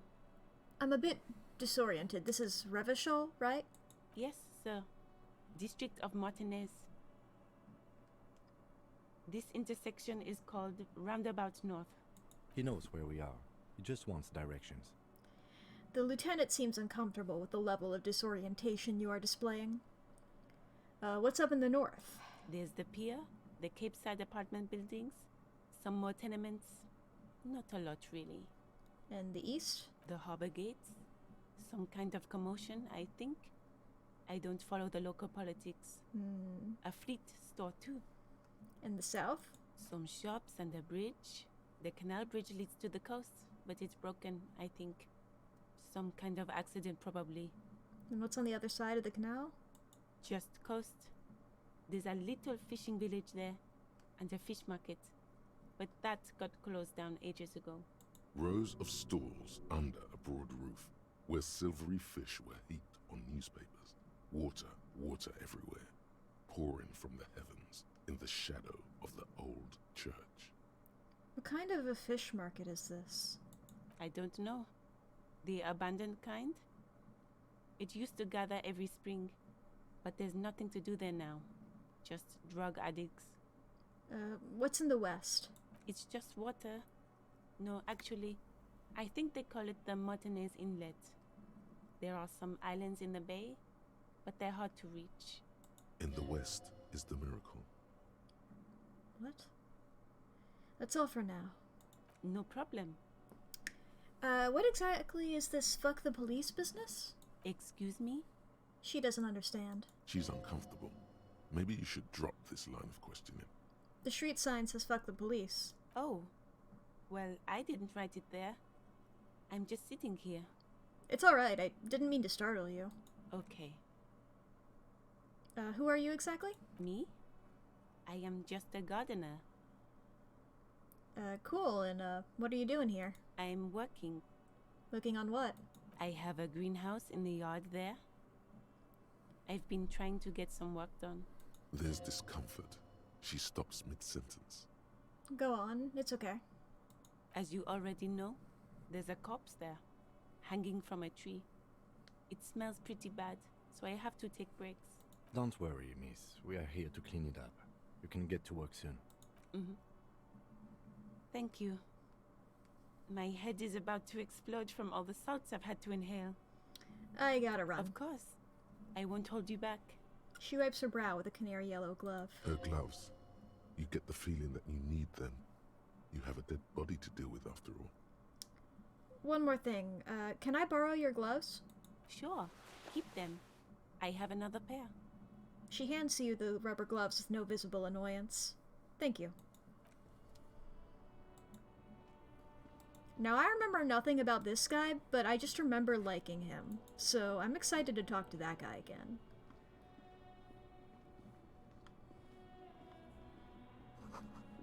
Goods from the lorry haphazardly litter the surroundings. Closed for winter. Please use the main entrance.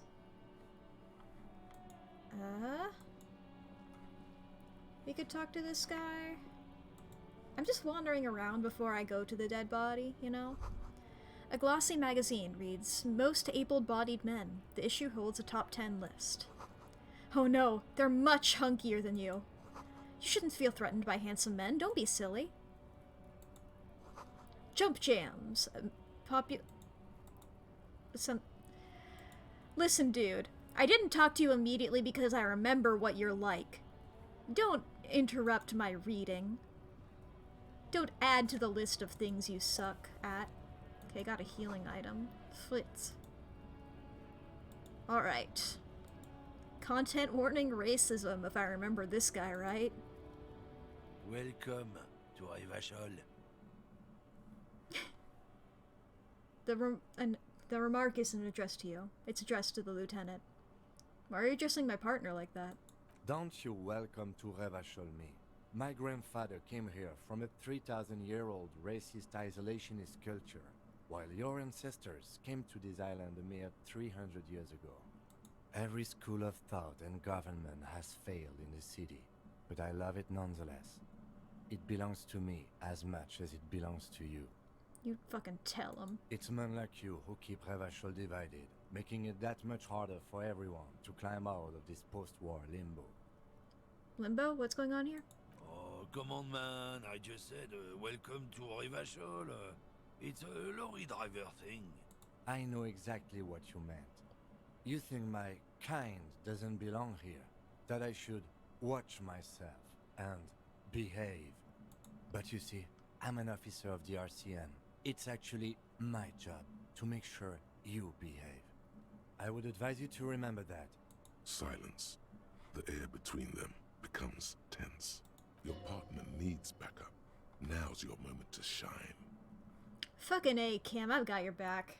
Give the lieutenant a punch on the shoulder. You two make a cute couple. You know that?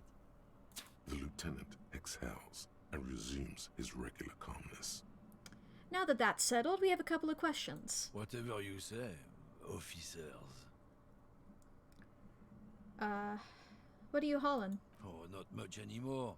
I'm here to pick up some cargo, but the dock workers are on strike, so it's a sit and wait on your ass situation. How long has this been going on then? The strike? Oh, they've been at it for a while. A month, 2 months maybe. But this here is just the last week or so. What kind of cargo are you supposed to pick up? Apples. Apples? Yeah, apples. I take it you had other questions? He's given you the runaround. Let's be honest, you were bested. What was that argument all about? It's about biological determinism, natural law, the sorting of the races. Not the most popular topic nowadays, with the coalition in charge and all. You might want to change the topic. That is, bury your head under the sand like common sheep. Change the topic. The way he says it makes it almost sound like a threat. Oh, so you're just a racist. Makes sense. I'm not just racist. Look, I've read books, huh? The science of racial theory has all been proved, even if some people don't want to accept it. The fact that he doesn't deny it, he's like, I'm not just racist. Like, okay, you didn't deny it. People who've studied these things say that you and me are superior by design. So, naturally, we Occidentals should be in charge. Obviously, you can see the merits in that. Right. I've already made up my mind. Want to hear it? Oh? Yeah, I'm not down with this. Why don't you go fuck yourself? Don't push your luck, runt. Oh, I already looked through the trash? I didn't remember doing that. Okay. I'll ignore the union for now, because that's a whole other business. That's where yeah. The tear machine stands in the corner. A sign says, 1 bottle equals 10 cents. What is this machine? Oh, that's the tear machine. Yeah, but what is it?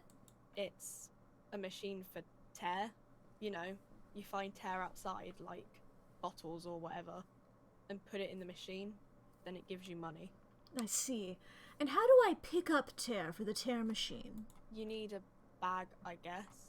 We used to have some, but we gave them all out, so feel free to use it if you find a bag, though. I'm sure there are some out there, somewhere.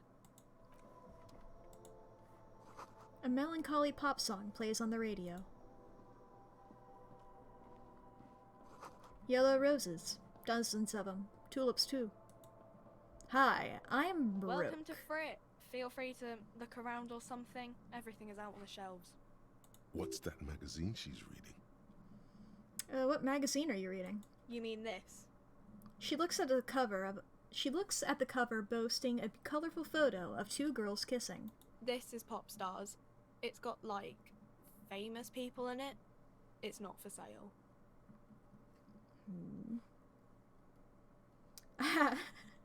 I approve of this. Very futuristic. Tap on the girls kissing. She pops. Sorry, I said that, and then I was like, let me look over at Kim. Oh my god.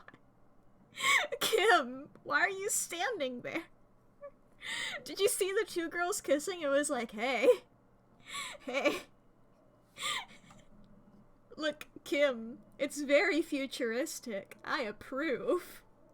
The lieutenant frowns at you before turning to the clerk with an apologetic half-smile. Before we go on, what is this, Fritz? I don't know. Frit?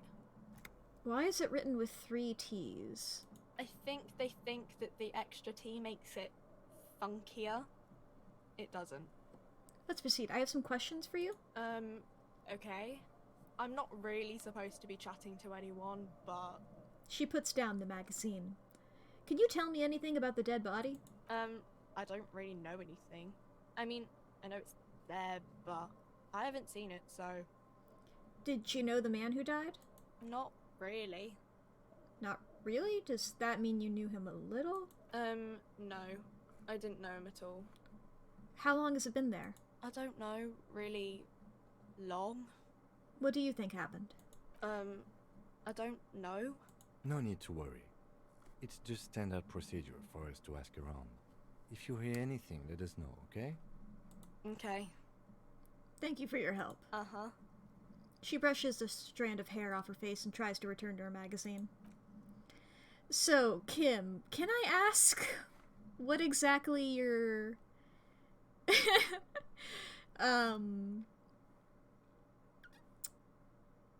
Oh my god!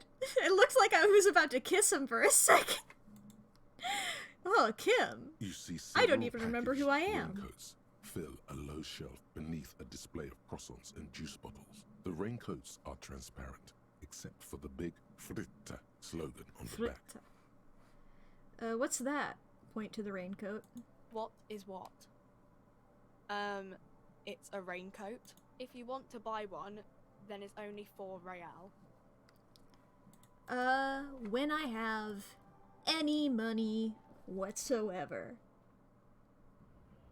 I gotta find 100 real first. Cause boy oh boy, I am broke. And in debt. A wonderful combination of things to be. Alright, Kim. I want to talk to this guy, because I remember liking this guy, but I don't remember who he is. I am a gander and a hunter and a gatherer. Feel like a traveler. Keep listening. From another planet. Hey there. I am the law. You sure are, my man. What's going on here? It's the jam, my man. Oh, what's the jam? It's a traffic jam for the ages. Harbor gates up the street are shut tight. No explanation given. Workers on strike, scabs agitating. All around clusterfuck. Meanwhile, we're all stuck here in long-haul limbo for days upon days upon days. Upon days. Limbo, huh? So that's where I am. Yeah, exactly. So how long have you been here? Feels like forever. Like I was born on this here roundabout and this was all I ever knew. Just me and the metal and the tires, the oil and the fumes of mazout. Extravagantly phrased, but I can roll with it. Yeah, imagine. It's been a whole week already. Behind the laugh, however, a touch of sorrow. So tell me, what do you need? Care to spare some change for a working stiff? Huh? Oh. No, I ain't got any money. They don't want to pay for unfinished work. They who? The bosses, man. I don't know who these bosses are. I don't know who these bosses think they are, but that sounds like a good arrangement for them. Yeah, it sure ain't good for me. Or you. I'd spare a coin or two for a city cop down in his luck. If I had saved 4 myself. Tell me more about this strike. It's like, whatever's going on over at the docks. Workers got a blockade set up, making demands, no way in or out. What's the union demanding? Some pretty wild stuff, I hear. Like a giant new power crane in half the company? I forget what exactly. Good on them, I guess. I've heard talk there's a company rep in town, too. Like, a strike negotiator type. They'd know what's up. Precise demands and so on. Ah, yes, from the Wild Pines. We'll meet her soon enough, I'm sure. What do you think the company wants? They want to keep that money flowing in, my man. Ka-ching. Anything else I should know? Anything else? Yeah, this ain't really my area of expertise. I just do my job and get paid. I have things to do and places to be. All of us do. All of who? Us lorry drivers. Cam, your nurse. If you still hang around here waiting for this mess to end, most have scurried off somewhere to get drunk or high. Or laid. Not that I blame them, really. Not you? Not my thing. Chasing transient pleasures is a drag these days. I prefer the examined life now. Thinking, reflecting, observing. He glances down the road toward the horizon, a glint of something in his eyes. What's better than chasing transient pleasures? The more transient, the better. When one's ended, you can get onto the next one. Got any smokes on you? Nope. Don't smoke. He nods toward the big lorry behind him. Some of the other drivers do, though. There's still a few around, waiting for the jam to disperse. Or waiting for the sweet You're release of death. actively smoking. Yup. Nothing wrong with that statement. Your senses have nothing to add. There we Ask go. around elsewhere. Perception failure. There we go. Guess I'll ask around then. You could also check the kiosk down the street. Frit. With 3 T's. Revachal's weird. Know anything about the dead man? The one hanging behind the hostel there? He ain't one of us drivers. I know that. All accounted for. Otherwise, I haven't really asked about that. Been wasting time right here. Keep him busy. Busy with what? Analyzing the fundamental structural and psychological conditions of being stranded in the midst of a sea of motor lorries and their sad, despondent chauffeurs. And your conclusion? A sense of surprise there ain't more bodies hanging from more trees. What are you hauling, anyway? Oh, high-grade narcotics, illegal firearms, stuff like that. Time Nice. to arrest him. Wicked. I've always wanted a friend in the underworld. Ha! No, I'm joking, my man. Found runs a nice, clean business. This haul of cargo is mostly sporting goods. You know, tracksuits and that kind of thing. They usually get shipped to Grodd and the Occident.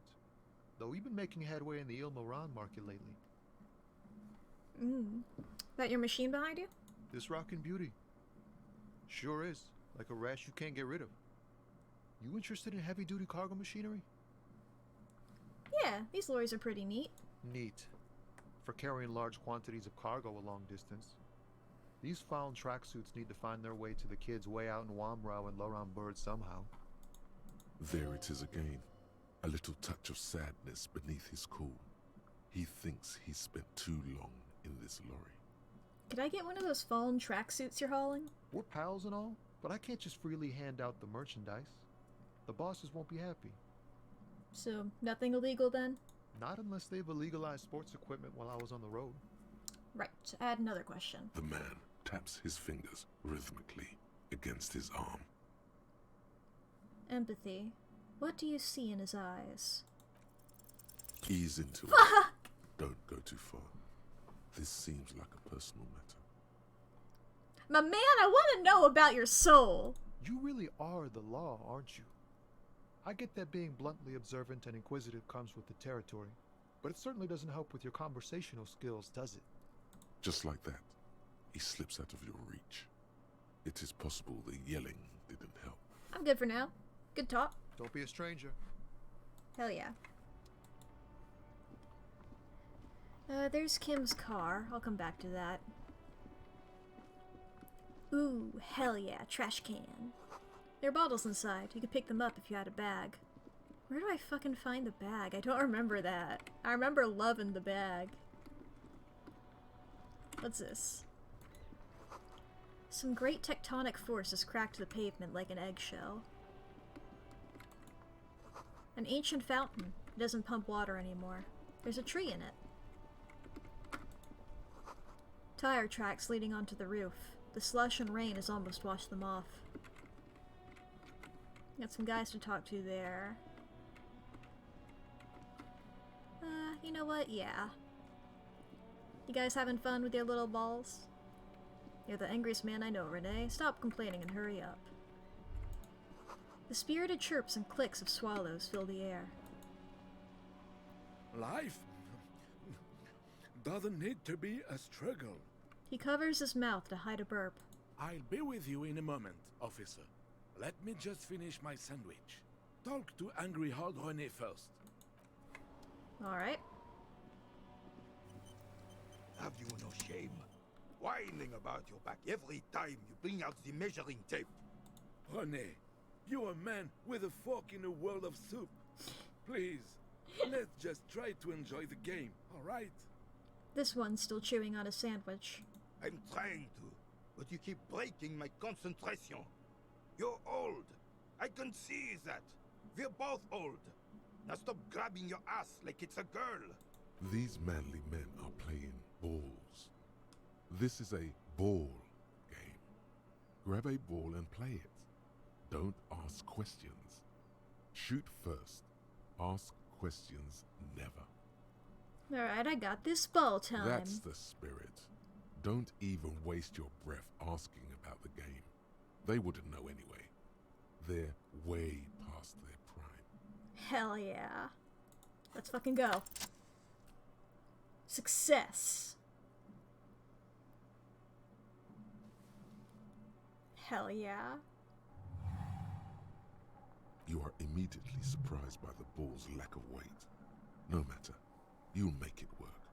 God, this is right. You feel the familiar tremble of excitement and adrenaline that precedes every victory. Time as frozen. Feel the ball. The cold metal ball is surprisingly smooth against your neck. It has a pattern on it. Probably a sponsored ball. Yours would only be covered with bumps of learning and scars of victory. Already your muscles are adjusting to the weight, the nervous system calibrated, until you and the ball have merged into take in the surroundings. A chilly breeze ruffles your hair as you stand there, feet firmly planted. All sounds, smells, even the wind, everything fades until the only thing left is the union of man and ball. There's time for a last glance inward. Who am I? An embodiment of pure motion, a fine-tuned locomotor running at maximum efficiency.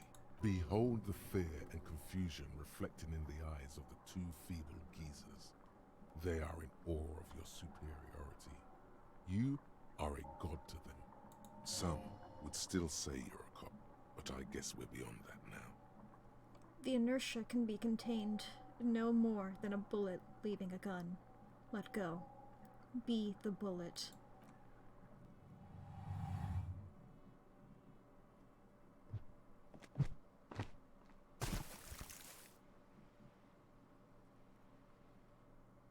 Merde! Bordel de merde! What the hell is your problem? I did all that knowing that he would do this! Oh. Not a weak right tricep, that's for sure. I don't care if you are a cop. You do not just ruin someone's game. It's so goddamn disrespectful. Wait, what? You vandalized our game, son. We can't play pétanque with 5 bull. I thought it was shot put. Well, it damn well isn't. It's pétanque. You ruined a pétanque game. We want our bull back. Take it easy, René. This is just a misunderstanding, isn't it, officer? No harm done. Of course there's harm done, you orange slug. You owe us a goddamn bull. Okay, I'll try to fix this. Good. Mistakes are forgiven when men at least try to right their wrongs. I believe you will try. Now, why did you approach us? I'm gonna be honest, just because I remembered I could throw your ball into the water and that you would get angry at me for it, and I thought that would be really funny to do again. Just talk. It'll smooth things over. Old people like attention. Do you know anything about the man hanged in the backyard of the Whirling in Rags? Unfortunately, I don't. Unlike most of the locals, I have no qualms about assisting law enforcement. But this affair has passed me by completely. And most of the locals? In Martinez, the union is the law. So can you really blame them? But you don't have a problem with cops? Cop is a pejorative term. I don't have a problem with policemen. On the contrary, I admire the effort to bring order to our streets. So, again, you don't know anything. If I knew, I would not be afraid to tell you. I simply don't. I'm an old man, not a coward. The daily business of the riffraff no longer concerns me. This is a man with a lot of past, but little present, and almost no future. You seem to be playing in a crater? Yes. The terrain here provides an interesting variety to a familiar game. Do you know what created it? I do. Fire from heavy artillery. Okay. It's a crater, left by artillery fire, but why? Why what? Why was heavy artillery used? Because that's what happens when communards hijack your country, execute your supreme leadership, and turn your capital into a slaughterhouse. You use heavy ordnance to clean up your home. Who are the communards again? Commies, communists, socialists, anarchists, call them what you like. They just chose the name to feel special. Senseless sentimentality. Did you use artillery fire against them? Sadly, no. It was the foreigners who brought them to their knees. We fought valiantly. Too valiantly. So valiantly we got licked. He adds, squeezing a bull in his fist. Should have fought dirty, like they did with their suicide sex cult propaganda and mad anarchist women strapped to shrapnel bombs. We didn't though, and we lacked caliber. God bless him, but the suzerain's cannons simply weren't big enough. They should have chosen a place away from people and buildings. This place is a damn beachhead, son. They had to soften the commies up first. The beachhead? Yes. The military coordinated amphibious landing to take back Revachol. He finds your lack of historic knowledge troubling, a sign of mental deterioration in the preceding generations. Martinez was used as one of the 3 footholds in Revachol during Operation Deathblow in '08. The other 2 are off in Stella Maris and the Delta. Deathblow. Sounds grim. This here is Blood Ground, where Coalition boots first made landfall and cleaned those rabid dogs out. Most likely, we're playing pétanque on their mangled corpses. Blood ground. You got old René going there. Like he isn't hungry enough already. That explains all the war damage. Damn right, son. They laid the fire of hell on the city before they stormed it. And it worked, too. There's a strange gleam in his eyes. He approves of this radical approach, knows it was necessary. The rest of the city got cleaned up, but Martinez they keep as a monument. And now the Union Socialists are practically running the place. Well, it's your own damn fault. You, we, the Coalition, Revachol, whoever you want to blame, never finished the job. Officially, the party never surrendered. Of course they still hold influence. You don't even begin to truly understand the players on the table, let alone the specific circumstances surrounding the... What do you think? Nothing. I don't think. I just knew. I'm gonna lean into being stupid. The coalition. After 8 years of fighting those hyenas, boiling cats for food and drinking piss in the mountains, I would have preferred if the Right Honorable King Guillaume returned through Revachol, or even if that damn clan Frisel had risen from the grave and led us. Sadly, that was not the case. This royal failure weighs heavily on him.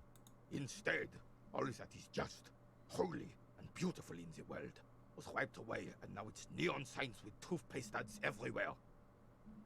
Foreign influence peddling garbage and stupid music on the radio. He sighs. This is just what the commies wanted. This was their plan all along. This is what they wanted to replace the role of the suzerain with. Who was this Frisel? Damn Frisel. He was the king we couldn't protect. The Carabineers failed him, and the crown. He died in the hands of the Hyperlay, in a very public execution. You mentioned Guillaume? A true king in both blood and mind, led Revachol before Frisel. He would have been better, but the damn commies drove him into exile. What exactly is this? Suzerain?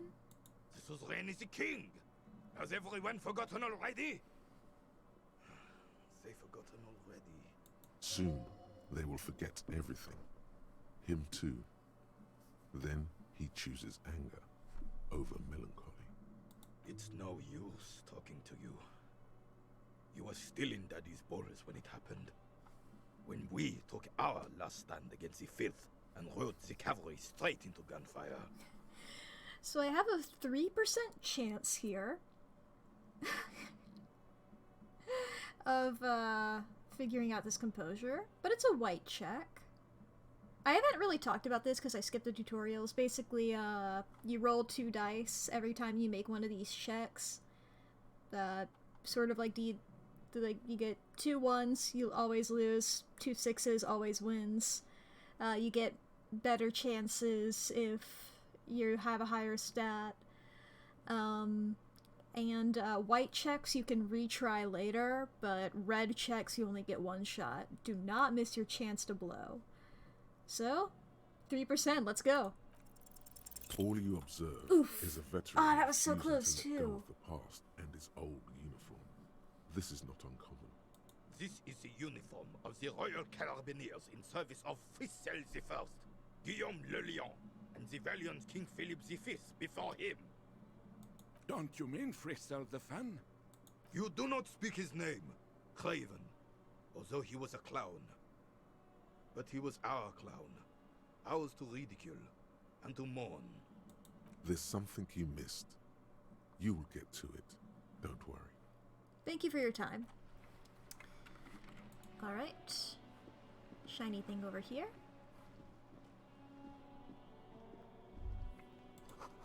Maybe a sea monster did this to the plaza? And that got covered up. Gotta replace that last ghoul. Do I have new clothes? Hell yeah.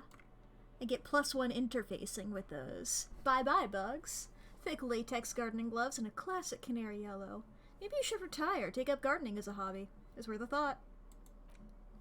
Horrific necktie gives me +1 inland empire for having a vivid imagination. The necktie is adorned with a garish pattern. It's disturbingly vivid. Somehow you feel as if it would be wrong to ever take it off. It's your friend now. You will betray it if you change it for some boring scarf. These green snakeskin shoes give me +1 composure because of the awesome watchtower heels, but -1 savoir-faire because the heels are ridiculously high. They may have lost some of their luster over the years, but these green crocodile leather shoes fit you perfectly. These pants give me -1 savoir-faire because they're tight around the thighs, but +1 electrochemistry because they're tight around the crotch. These golden brown trousers are flare cut. Normal bell-bottom trousers would be boot cut, but these are far from normal. They're someone's piss-soaked, cum-stained party pants. This white satin shirt gives me +1 conceptualization, a real statement to wear, but -1 suggestion because of the unsavory odor. This white satin shirt used to be fancy. It used to really catch the light. Now it smells like someone took a piss in the armpits. And then this disco-ass blazer, +1 esprit de corps, halogen watermarks. It looks like someone skinned this blazer off some long-extinct disco animal. It has an enigmatic white rectangle on the back and right sleeve. Look at me, I'm a fancy lad. My savoir-faire sucks. What does that do for me, the savoir-faire? Ah, that's my sneaky. My sneaky stat. Alright. Dead body incoming! Actually, let's read this first. Rue de Saint-Ghislain 8B. Alright, chat. Approaching the dead body. Where is the boy? Kuno! I mean, I don't know who you are. I've never played this game before. I'm gonna look in the dumpster. The letter R wears a crown. On the ribbon below, a light above descending. This trash container is locked. The sliding lid has a padlock that says, "Whirling in rags." There's something in there, not necessarily connected to the case, but still. Why am I looking at you, trash container? You're just a trash container. Well, it is a container. Maybe you're prioritizing it. Lieutenant, what do you think could be in there? Trash, food waste from the cafeteria. They lock these containers to keep the derelicts from flocking in. Could be evidence too. Yeah, I feel like there's something in there. What do you mean, feel? It's an extrasensory perception. Whatever's in there holds a special significance. I agree. We should get someone from the remote viewers division here. What is the remote viewers division? All the detectives from all the precincts who experience extrasensory perception go to the remote viewers division. Their work is invaluable to the force. What kind of extranatural abilities do they possess? None, because they don't exist. I'm so disappointed right now. I thought there was a remote viewers division. There isn't, but we should still access this container. How do we get the lock open? We could try using a pry bar. There's one in my motor carriage, Or, Lieutenant? Or we could ask for a key from the manager of the Whirling in Rags. He probably has one. I like that you suggested the crime first. Smells like spoiled meat and curdled dairy. A human being decomposes. There's some footprints on the ground here.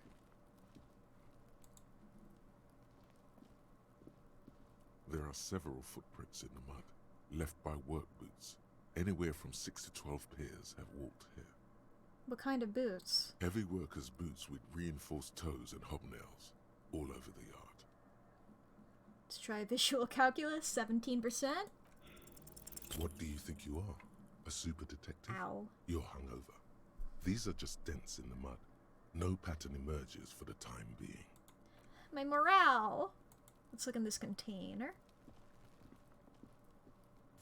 Ooh, money! And some extra morale. Someone's trying to grow herbs in this bean house. Bean house? Greenhouse! What the fuck am I talking about? This winch mechanism has been oxidizing for years. What you think about this, Kim? An inconspicuous pile of the roofing material, Eternite. What is this? It's nothing. Someone just left some roofing material slanted against an old shack. Why am I looking at this pile of roofing material? Because Fuck. it's nice and orderly. Well-laid pallets. Easy on the eyes. No, there's more to this. You get this strange feeling. What feeling? Hard to say. It's gone now. Feelings pass, you see. Especially the small ones. Ads are soon. Come on. Oh, can I not get over there from here? Okay, I guess I have to access that from a different place. Alright. Ads are starting. I'm gonna stay over here where I can't see the dead body. I'm gonna be investigating that when they start, so that's fun. Alright. Yeah, pry bar. What I got all this shit to do.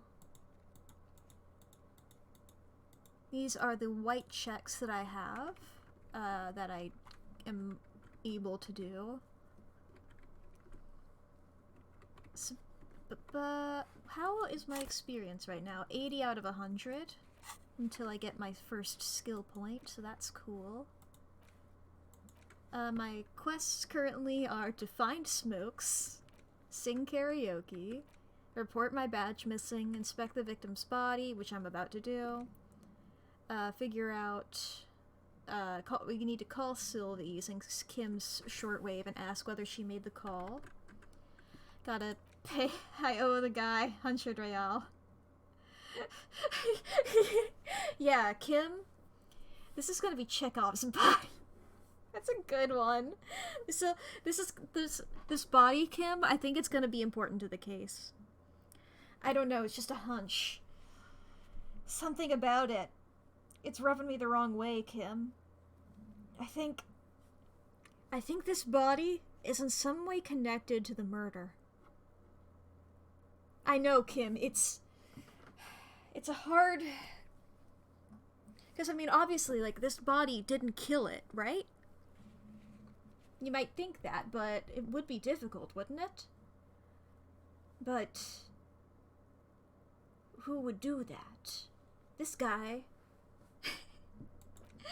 Talk to Kim at 22. Gotta call my station again. Pissing competition that I can ask him about after we're done inspecting the body. Gotta replace the boule. And then open the trash container. Dude, I was so hyped about that boule. I really considered asking about it this time. Then I'm like, no, I'm playing stupid optimistic detective is my idea for this detective. So, you know, I'm grabbing it, I'm yeeting. I'm succeeding on that check. I'm being so cool.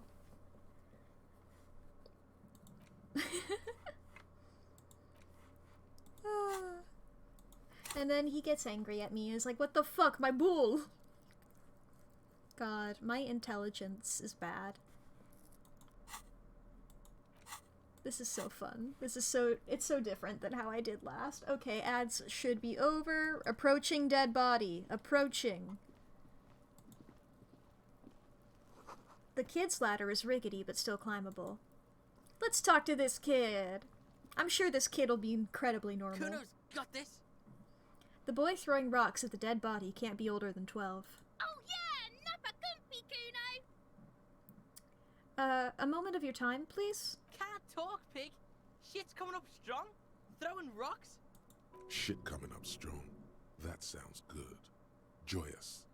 You should hang out with this kid and see what that juicy shit is all about. You see what now? I mean drugs. The kid's on drugs. Yeah, Kuno, ride the lightning, Kuno! Kuno's riding it, see? He wipes sweat from his brow and sends another rock flying. The rake, Kuno! You should throw the rake at him, Kuno! The fuck? Does Kuno know what a rake is? Kuno's not a gardener. Kim, what should we do? We shouldn't do anything. I don't tempt such forces. What forces? You will see. You kids siblings? The fuck are you talking about? He throws another rock. He's calling us Kuno! He says we're fucking each other! Kid, you wanna hang out? I'm not a narc. Fuck no! Kuno doesn't buy that shit. Fucking entrapment shit. That's fucking right, Kuno! Don't talk to cops! Alright, entertain the Kuno. Show me what you got. What you got there? What you got, huh? Show me what you got. The body. What do you know about it? Shitload pig. What's your question? Don't tell the pig shit, Kuno! Kim, help me out here. What do we want to know? If I were to want to waste my time, which I do not, I would ask them who he is, how he got there, and the usual. You have no idea what the usual is. Just ask whatever comes to mind. Do you know who he was? Kuno's fuck imp. Kuno uses the fuck imp for target practice. End of conversation. Very strong. You should be this stoic. Do you know how it got up there? Probably climbed. Kuno was busy down the road when that shit went down. So you didn't see it happening? You heard Kuno. Kuno wasn't even in Martinez. Kuno wasn't in Revachol. Kuno wasn't regional. Oh, okay. Where did you go then? I don't know. Some fucking... He looks around, trying to come up with something. Mesk or I don't know. Some other place. Night City. Kuno was in fucking Night City. Where is Night City? Kuno gives this info out on a need-to-know basis, and you don't need to know. Kuno didn't smoke the gimp, if that's what you meant. Have you seen anyone suspicious around? Just a couple of pigs sniffing around in the dirt. That seems pretty fucking suspicious to Kuno. Yeah, you tell the faggoty, Kuno! More on this later. Right now, let's talk about something else. You're testing Kuno's patience here. Get lost, About this crime scene, you kids often play in this yard? Right, pig. This is where Kuno plays with his little wooden choo-choo. What do you want with it? That ladder yours? No, it's not fucking Kuno's. It's ancient. Look at it. He thinks you're fucking fool, Kuno! He says you climb the ladder up to your magic treehouse. Get the fuck out of here, pig. Kuno doesn't have a magic treehouse. What's in the greenhouse over there? Dunno. Kipta's gardener used to work there. The gardener used to work there? Yeah, that's what Kuno said. She couldn't handle the heat, so she took off. Kuno can take it. Shit's nothing to Kuno. What Look you it up mean in by... the library. Kuno's not a fucking dictionary. Fucking small brain. Kuno means the gardener, alright? You mean the young woman by the whirling in rags? That gardener? Look, Kuno doesn't explain shit. Kuno just says shit. He looks at you with the eye and nods, as if agreeing with himself. Or, in the eye, not with the eye. I was wondering about that trash container. Don't be wondering about Kuno's shit, pig. Got a very strong hunch that there's something of importance in it. Something I must find. Fuck does Kuno care about your hunch? That's your shit. You figured it out. Kuno, there's a stack of Eternite back there? That's just some shit roofing gimps left behind. Lazy dinks. There it is. That strange feeling again. As if there was more than meets the eye about that pile of roofing material.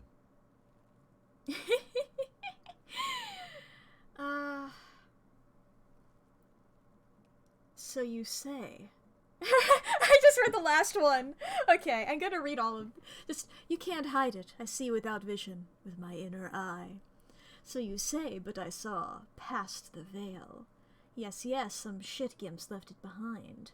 Were those gimps left-handed? Or don't I have a single normal thing to say? But I saw past the veil. The fucking well! The fuck are you talking about? Ask me a normal question, pig! They're trying to make you feel stupid, Kuno! You glance again at the roofing material in front of the shack. Yes, you should go back there. I might have questions later. For now, let's talk about something else. Yeah, whatever. Kuno doesn't give a shit. I gotta ask, who is Kuno? Kuno's Kuno, pig? The boy points to his chest with both thumbs. Kuno. Primal. Violent. Kuno. Sounds like something you'd name a rabid dog. Yeah? Think about it. Think about that rabid Kuno shit.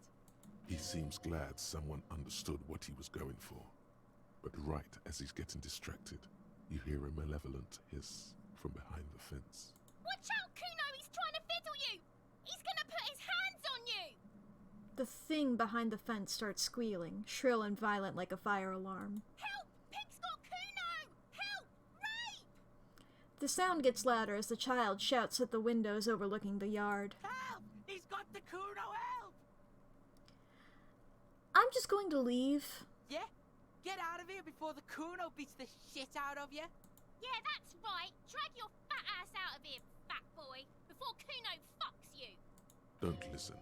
Just go. Damn. I was hoping for an interaction. I don't remember how I got it earlier. Earlier, corpse last looks at you time. with bulging white eyes. The face around them does not look human. It's swollen and ready to burst. His lips are fish-like and his tongue like a ball gag in his mouth. You seem to be holding your breath. Look down. A cargo belt twists his neck at an unnatural angle. The body below appears stiff. It's letting out an ungodly rot. The smell seeps in, even through your clenched nostrils. Let's try it. The smell Damn it. is repulsive. It pushes in from your mouth, more instant and more familiar than anything you'd expected. More fever than odor. It fills your mind, flushing you from within. Try to walk away. I think I'm about to vomit. Oh, there we go.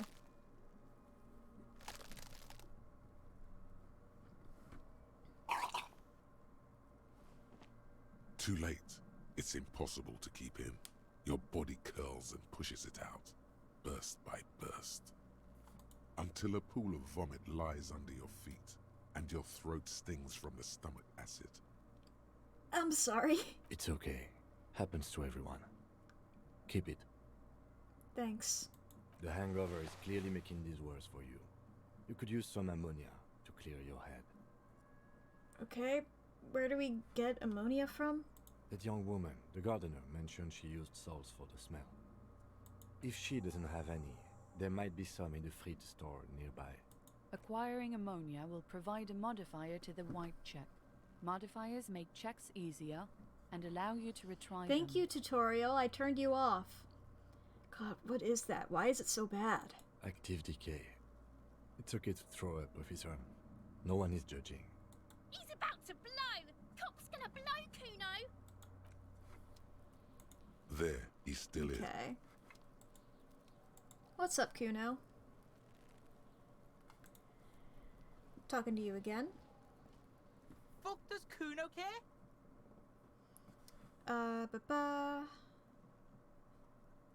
Figure out what's going on with this kid. It's not Kuno. It's Kuno-S. Holy shit!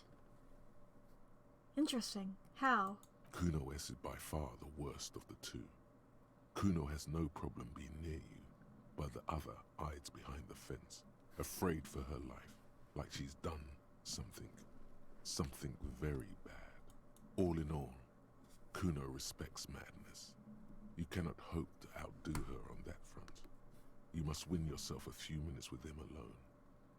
Act on it. Try and separate them. Kuno, psst. Fuck you whispering about? He whispers back. He's whispering too. He's going with it. But watch what happens. Fuck you whispering about! If Kuno wants to whisper, he's gonna fucking whisper, okay? Let's whisper, pig. This is it. You've got him. But be careful.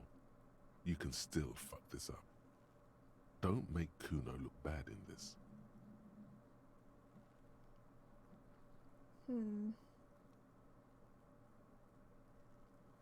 What's up with her? She's terrifying. Crazy scary. Crazy? You don't know the half of it. She's not crazy. She's insane. Dangerous. She's smoked a man. She's done people in. Probably even pigs. Stop talking to him! Kuno, I'm fucking warning you! You're gonna get us into shit! She understands what you're trying to do. Yo, see? Did Kuno not tell ya? Kuno told ya. Kuno talks to whoever he wants. Talk, pig. Kuno's got it under control. He hunches down again. You did it. They're separated. He's even turned his back to her, so she can't read his lips. What do you mean she smoked someone? Kuno means she killed someone. That's right. She's a killer. Like, actually a killer.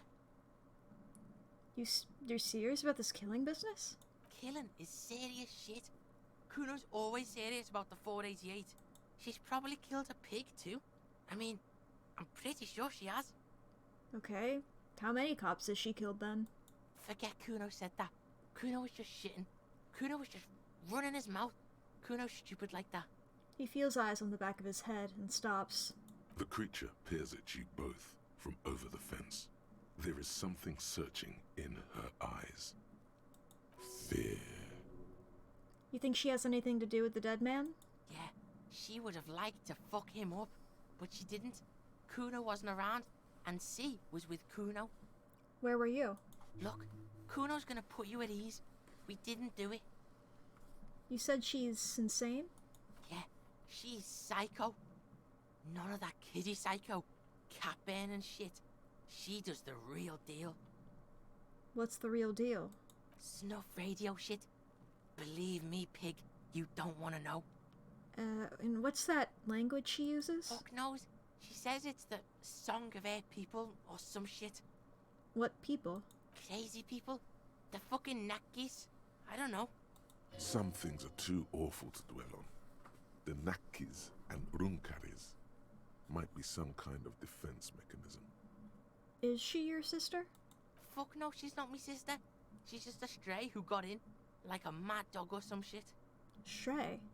Yeah, she was just there. He points at the apartment building behind the fence. What was that, Kuno? The little one twists her neck, looking at the building. She was in the hallway, dripping wet, by the fucking shoe rack, in the dark. Why was she dripping wet? Kuno's got no fucking idea. Her hair was all wet. I think she pissed on the floor too. She was there for 3 days, in the corner, every time Kuno went out. You said she got in? How? I don't know. Someone left the door open. Kuno comes home and she's sleeping under the desk, under a pile of clothes, like a dog. What about your parents? Kuno's dad doesn't give a shit. Doesn't even see her there, or thinks it's fucking Kuno. Shit's all on Kuno. Kuno S, two of a kind. Why's she called Kuno S then? 'Cause she fucking looks like Kuno. You don't know her name? No one knows her name. Kuno told you, this shit was psycho killer. How are you dealing with all of this? How's Kuno dealing? Kuno's dealing just fine. He doesn't need you fucking with any of it. C doesn't either. Kuno's got this shit under control. You need backup. I'm here for you. Listen. C is Kuno's go-to. Kuno's protecting her. You fuck with C, you fuck with Kuno. You threaten her. You threaten to take her away. This is what it all comes down to. He needs you to take him seriously now. I'm going to kill you. I'll run when you put the cuffs on her, sneak up on you later, and fuck you up. You understand? The boy looks you in the eye, black pupils trying to focus. He may not be able to do it, but he will try. Right now, he believes he will. I can respect that. Alright, now we can do business. Business? Yeah, what do you want? Kuno can hook you up with... He starts, no longer whispering. Don't hook him up with shit, Kuno! See, relax. He respects the Kuno. Kuno made him respect the Kuno. You respect the Kuno, you get all kinds of shit. Kuno's gonna get you hooked on illegal narcotics. if you run a little errand for the Kuno, get you hooked, pig. Get his hook in you. Then Kuno gonna get you hooking for more. Cash in big style. Pig hooker. And shit, you can even fuck back in Kuno's kingdom. Kuno saw you sniffing around that fucking pile up tonight. It's a secret door, okay? Just pull it off and fuck back in there. What the hell? Oh my god. I knew none of that. Alright, can I talk to you about the body again? Okay, nothing You're new. testing. Get lost. Yeah. Crime scene. The king. Okay, yeah, nothing. whatever. Kuno doesn't give a shit. What was that about running you an errand in illegal narcotics, Kuno? Kuno gets it from his dad. Kuno and his dad are major suppliers. That's where Kuno gets his lightning on. Problem is, Kuno and his dad had a little falling out. Now junkies clawing at Kuno's door. Streets going mad. Kuno's gotta throw his dirty popo man at it. Okay. Dirty popo man is you. In there is Kuno's violent dad on steroids. Kuno's dad does steroids and speed. If you can take him, you can have half the speed. You want me to beat up your dad? Is that what you're telling me? Who's your dad, Kuno? Kuno's dad is a fucking monster. He's the most violent man in Revachol. He doesn't give a shit about a single thing. He drinks too. Okay. Are you sure you can take on the most violent man in Revachol? In your condition? How much material are we talking about? Like half. He says, very confidently. Half of what? A baggie, but like in this vial.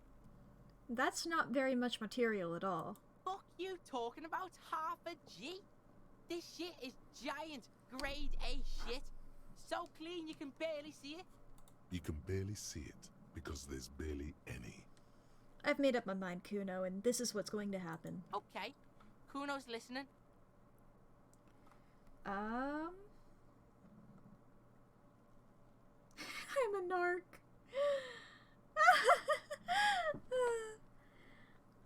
I'm going in there, but not for the speed. I'm going after the most violent man in Revachol. Sure, whatever. If you survive, make sure to bring that shit back to Kuno. Kuno's almost out. You wouldn't like the Kuno when he's out. Kuno's violent dad's got Kuno's key. So you need to fuck your way in there.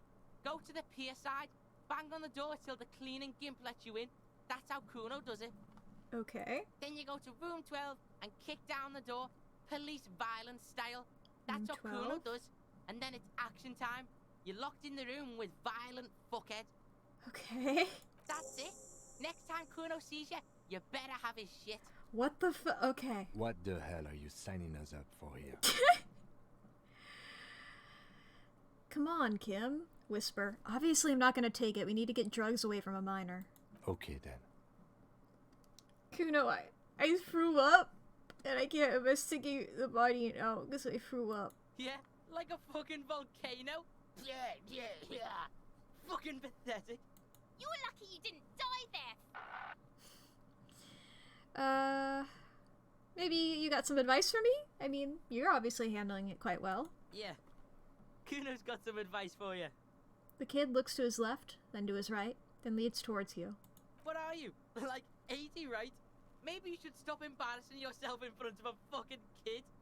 Okay, I'm off. Kuno doesn't fucking care. Okay then. So I do... Oh, I got Lieutenant. I got his handkerchief. Thank you very much. Cool. I can... Yeah, I need to beat the shit out of Kuno's dad.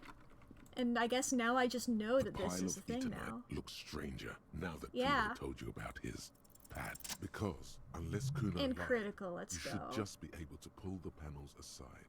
Yoink. There it is. You see a shabby little door. Plonk. Hell yeah. New skill point! So this is the shack Kuno mentioned. Let's take a look inside there. In we go.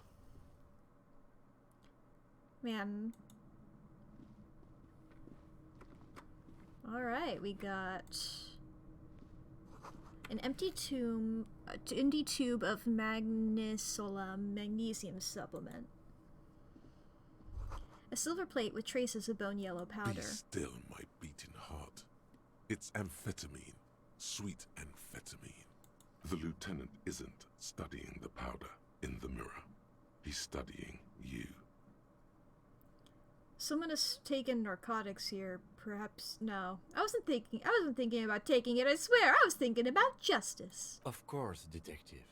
Swift justice. Don't worry, we don't have to investigate every trace of narcotics. The lieutenant points to the ladder in the corner. Yeah, swift, lightning justice. Faster, harder, justicer. See that ladder there? It's probably another way into the industrial harbor, no? A secret path the local kids use. Ah. The poster says, "Get out of the way or get fucked up." Cured pig's head. Looks mummified. Now I'm up here. And what's this? Can I reach it? Ooh, I'm doing a walk. Okay, wait, what's this?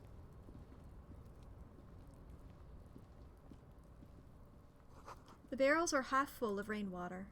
Okay, I can't look at that. Here we go, I am so fucking fast. I'm the coolest fucking cop in the world.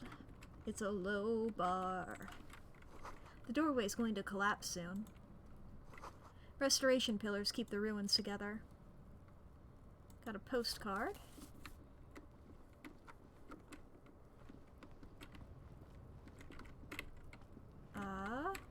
Go this way, can I? Oh, I see, maybe? Okay, wait, let me get back over here. I'll just let it auto-path. Can I do that?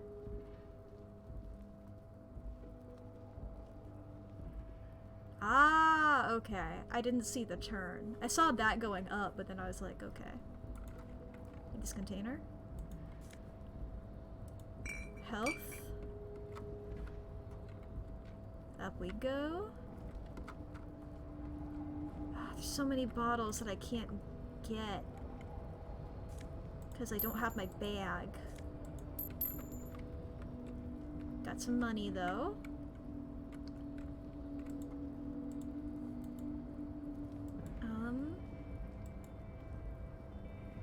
Can I get to that from here though? Looks like someone left his tarpaulin cloak hanging on the railing here. Man down, a trooper has been left behind the enemy lines. You could swear it's more of an instinct than an actual sight. But you know there's the RCM signature rectangle on the cloak. It's a cop's cloak. A cop's cloak. It's a cop's cloak. Yes, it's probably yours. It bears the RCM insignia, and you have a habit of being careless with your equipment. He judges the drop. You could probably make the jump. You look like you've done some track and field in your day. The wind is aggressive up here. The lieutenant looks at the enormous crane towering in the distance over the container yard. The look in his eyes is a mix of the engineer-like interest and the wonder of a 6-year-old seeing a horse for the first time. Aww. Let him have this moment of wonder. His eyes trace the crane's contour, as if trying to memorize its majestic shape. Then he notices your gaze. Yes. We were in the middle of something. Your cloak. What exactly are we doing up here? What are we doing? We're awfully close to breaking into the industrial harbor. They're bound to have information for us. I thought that was our intention. Or it could be that we are just exploring. He looks around, wind rustling his hair. He's thinking you've forgotten where you are again. Do you really think this cloak is mine? Should I go for it? Jump? The cloak? I do think it's yours, yes. As to whether you should go for it? He looks over the ledge at the cold pavement below. Well, it doesn't seem too dangerous. 2 meter stops. Whenever you're ready to do it, I'll be right behind you. Not right now. I want to, and I assume if I fail, I go down anyway, I just take damage. But I want to look at the dead body still, because I haven't actually investigated it yet. And I'll do that. Hi, Kim.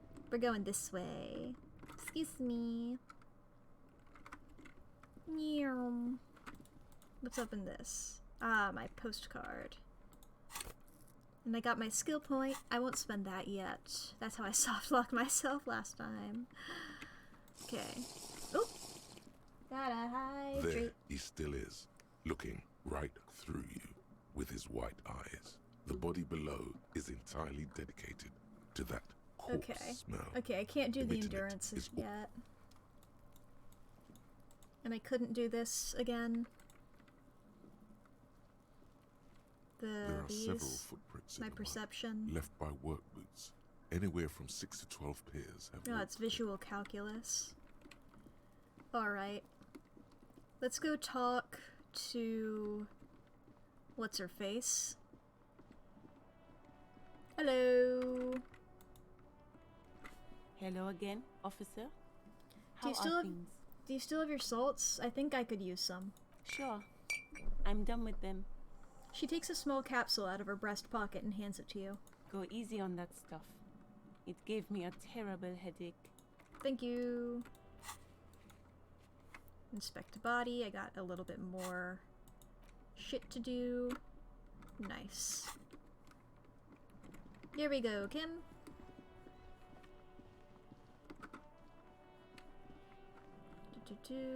Body moment. Hello, Kuno. There he still is. Let's try looking again. right through you. You crack Hey! open and breathe in. Success The on the odor of 17%. death is still stronger. It's a spell of the mind telling you to run, and your stomach to wring itself empty. With your eyes squinting, you stand in it. Step closer. The man before you is naked, but for a pair of underpants and enamel boots. His skin is greenish, marbled with decaying veins and blotched by lividity. A fading web of tattoos covers his chest and shoulders. The cargo belt used to fasten him to the branch above appears industrial in strength. And let's inspect those boots. The material appears to be ceramic. Fancy Its boots. clean white stands in stark contrast to the decaying flesh above the knee. The man wore thick polymer socks, probably for padding. A fine array of interlocking plates covers them. Delicate and fragile, they feel alien to the world around you, out of place somehow. What kind of boots are those? They're armor, no boots. Technically speaking, these are sabatons. Okay, then what kind of armor is this? Ceramic plate. Zirconium dioxide, most likely. This is where the make would be. Where? Under the heel. Fair weather. Fair weather model T500 VE. I'm guessing that's vitreous enamel. This is advanced stuff. Where's the rest of it? Scavenged by the locals? Piece by piece. He's been out here for 7 days. It would be odd if they didn't. I mean, wouldn't it make more sense for them to go for the legs first? Seems like that would be the easiest. We should keep a lookout for these pieces. The armor could yield information. Maybe he'll know something. Kuno? You think Kuno will know stuff? If you wear those pieces, it will help me protect your mortal coil.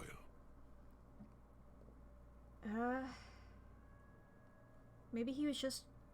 Wait, why does my mortal coil need protecting? Yes, bullets will fly. They always do. And the coil is fleshy and mush and permeable. Cast it in ceramic shell. Resist death. Maybe he was just wearing these boots and there is no rest of the armor. No, he must have worn something precious underneath his clothes. They've removed all his clothes to get to it. They did not just strip him for the putrid rags. What if they told him to strip before they hung him? To demean him?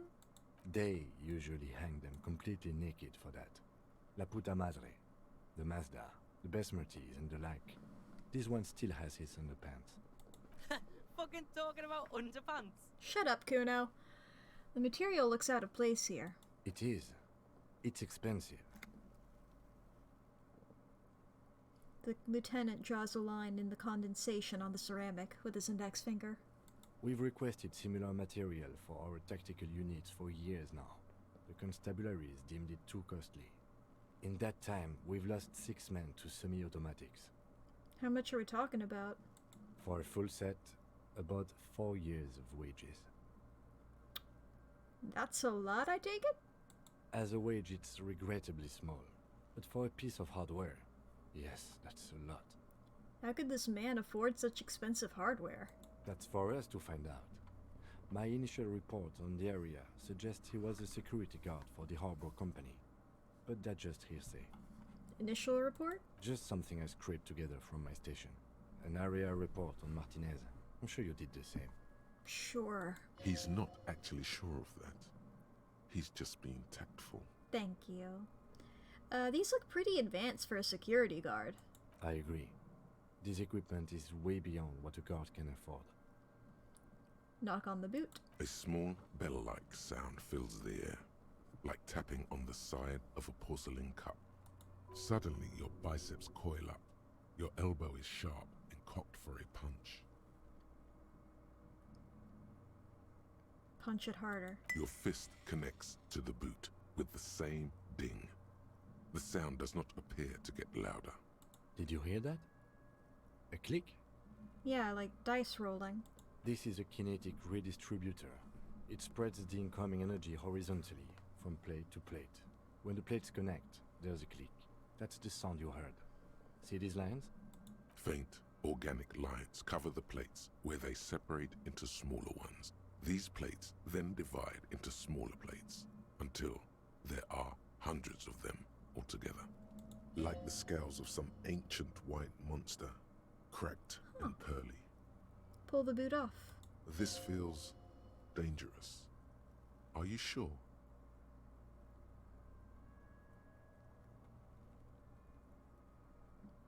I'm stupid. The stench fills your nostrils.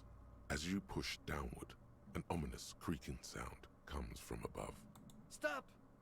The lieutenant's voice is sharp. He looks at you with the boot under your arm. Pig's gonna pull his head off.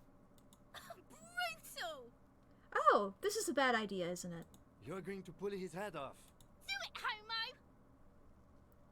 Do what? Pull his head off. There's no point performing an autopsy if you do. We'll have compromised the coroner's case. What are you trying to achieve anyway? Why are you hanging on to that boot?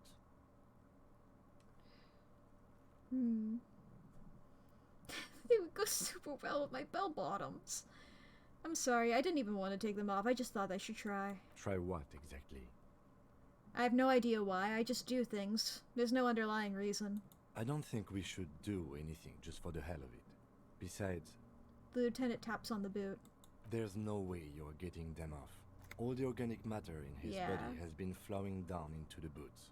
They are fused to his feet now. Why do you think the locals haven't scavenged them yet?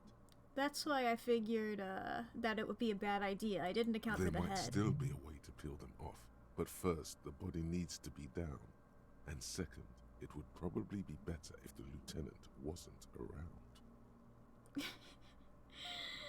I can refuse for my honor? Sure. Well... Yeah. Alright then. You can pay the hostel bill in honor points. How many honor points have you collected? There are honor points? Of course there aren't. Don't be naive. You still feel as though there might be some honor points. And if there are, you've surely earned one. What's gonna happen to the boots then? Processing will take care of them. With the situation in the morgue, it will yield nothing. But we must pick our fights. Should we continue? The cadaver slowly That's all the twists on the boots. cargo belt. His torso covered in tattoos, and extremities blotched pink and blue. Let's inspect the belt. The hangman's knot is pulled tight by the weight of the corpse below. Yellow, hard-edged polyester cuts into his neck. Above, a sliding buckle ties the belt to the branch. Oh my, there's something on the belt. A familiar word that speaks to the thirst within you. What was that? A word? Vermilion, in yellow letters, along the length of the twisting cargo belt. Only a deep longing 4 vermilion golden spirits. Lets you decipher the fading logo of the local brewery. This is a bad time for a drink, right? Extremely. What kind of rope is this? Industrial strength. The kind used for tying cargo to lorries. Like in a circus. When the circus leaves town and they tie a black-spotted giraffe to the wall of a carry pen.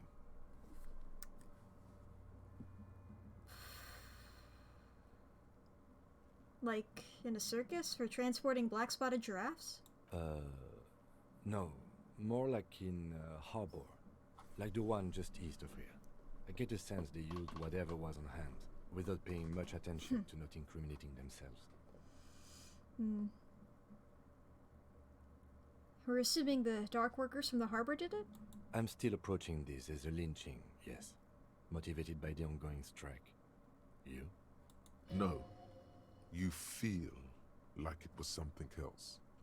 But what? I feel like it was something else. Yes, it often is. This bed worries me. They sure wanted to stay there. The polyester seems strong.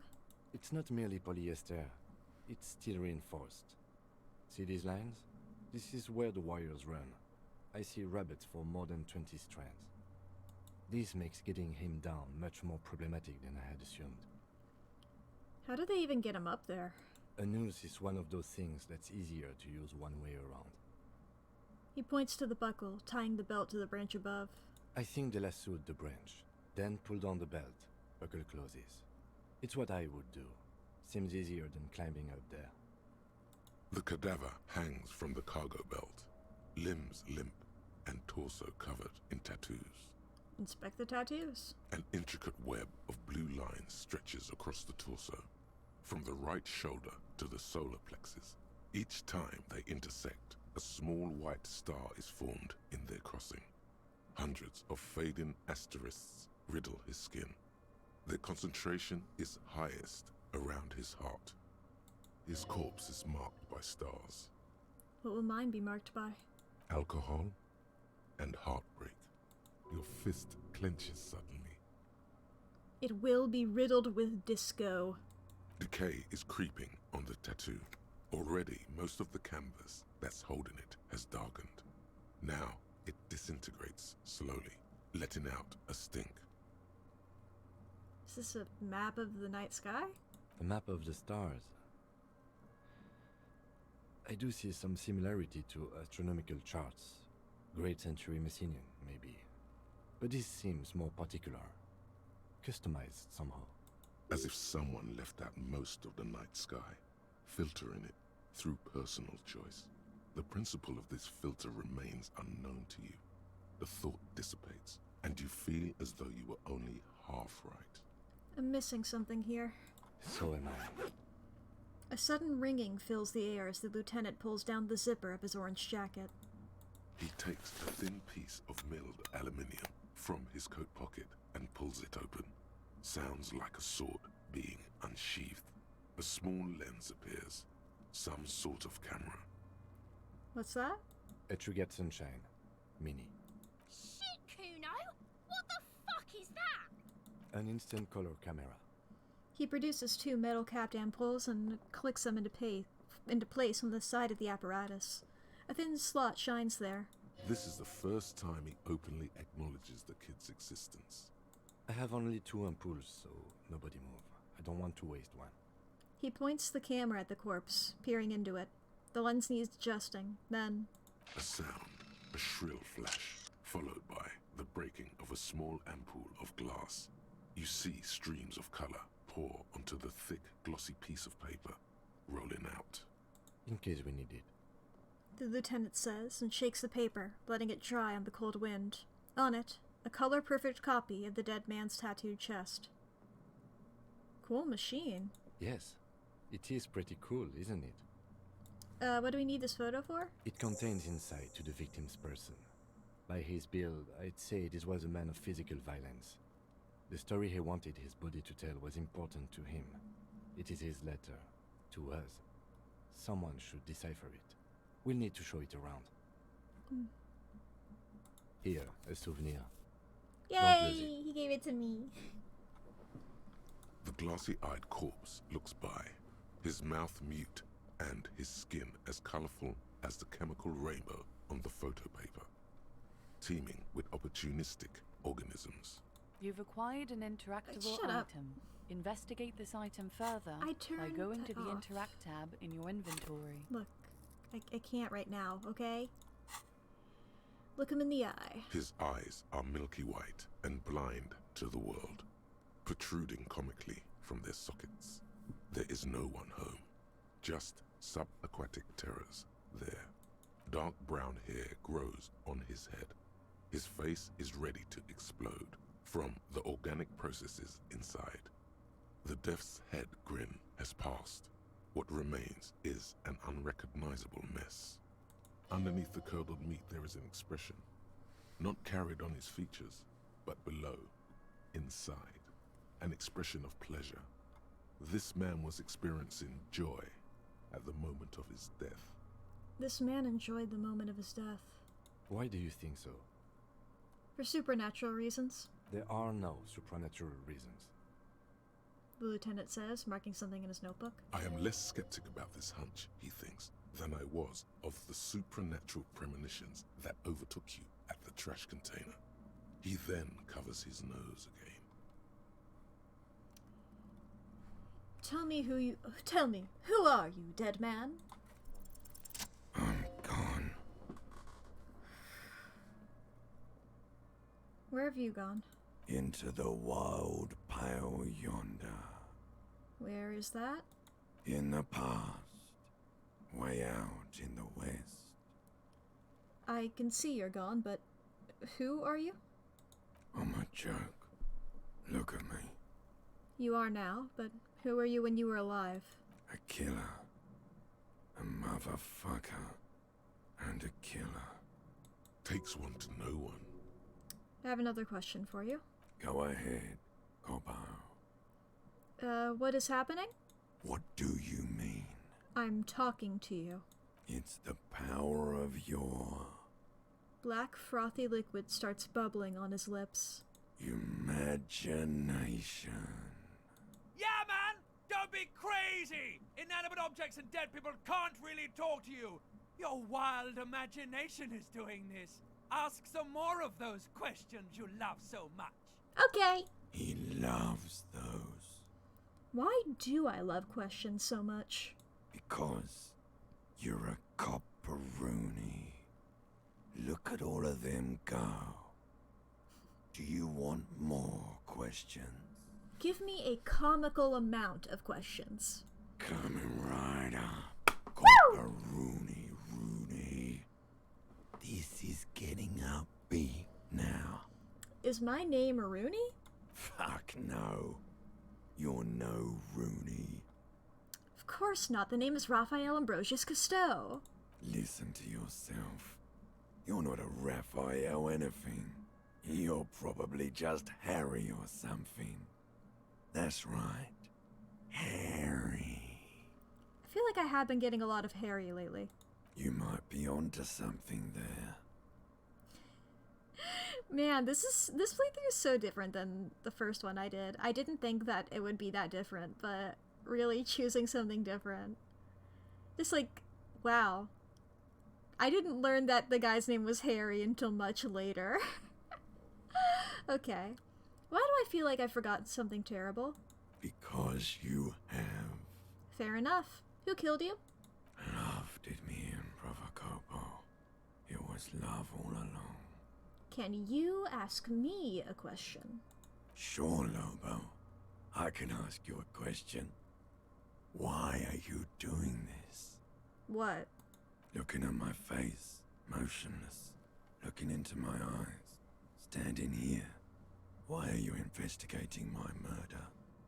I don't have anything else to do. This case is all I have. I am all you have. Then you truly lost it all, brother. Let the world drag it all away from you. And what it left, you pissed away. And here we are.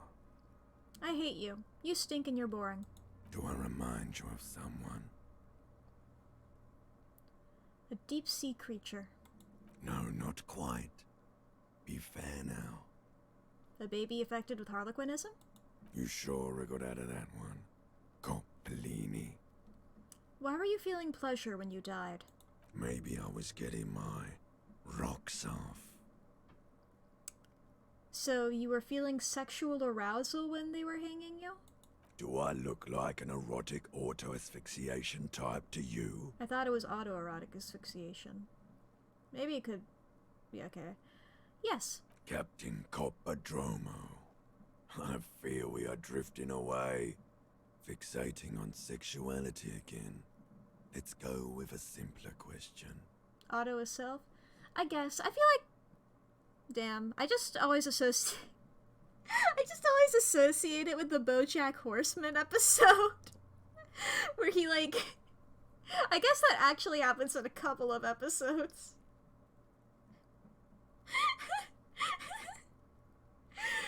But, you know, I just always associate it with that. You know, the episode where BoJack tries autoerotic asphyxiation because he wants to make his girlfriend love him. Okay, enough of that. Come back later, Coppo. Amuse yourself with my frank manners and my memento mori features. If possible, also, see me in your dreams. That's not what you said. Your dialogue and the text written here is different. So that's interesting. Squint and take a step back. As you narrow your eyes, the monster before you blurs into a violent mess of green and pink. Only the lower extremities are pink with a dash of blue. His fatted hands, thighs, and his neck just above the noose. The rest of the corpse appears dark green in the cold spring air. I'm squinting, Kim. Why am I doing that? How should I know why you are squinting, officer? His face and hands are pink. Thighs too. The rest is greenish. Oh. You are trying to assess lividity. Relax your eyes. The monster comes back into focus, an explosion of color, coursing with dark marbled veins. His stomach appears pregnant with something. Black liquid streams down his thigh and onto his boot. Mpreg plot twist. So, what do you think? I think he's dead. I agree. There are crow's feet in his eyes. He's laughing silently. Totally dead. Deady dead dead dead. Dabba-doob doob dead. But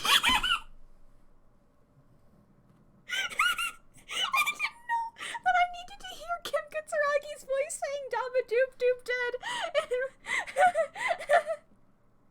Thank you, Kim. Kim, my beloved, thank you so much for that. Oh my god. There's literally tears in my eyes.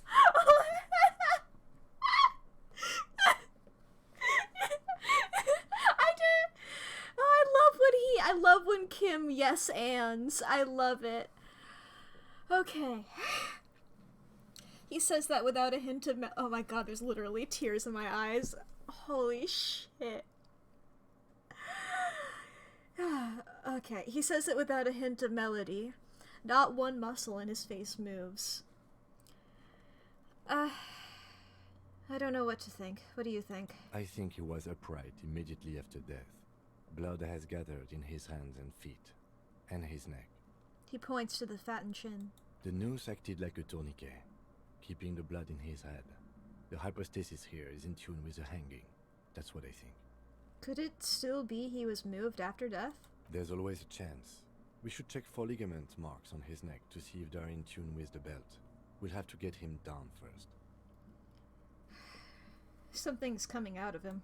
A pool of blood and feces has eaten into the frozen mud below the man's feet.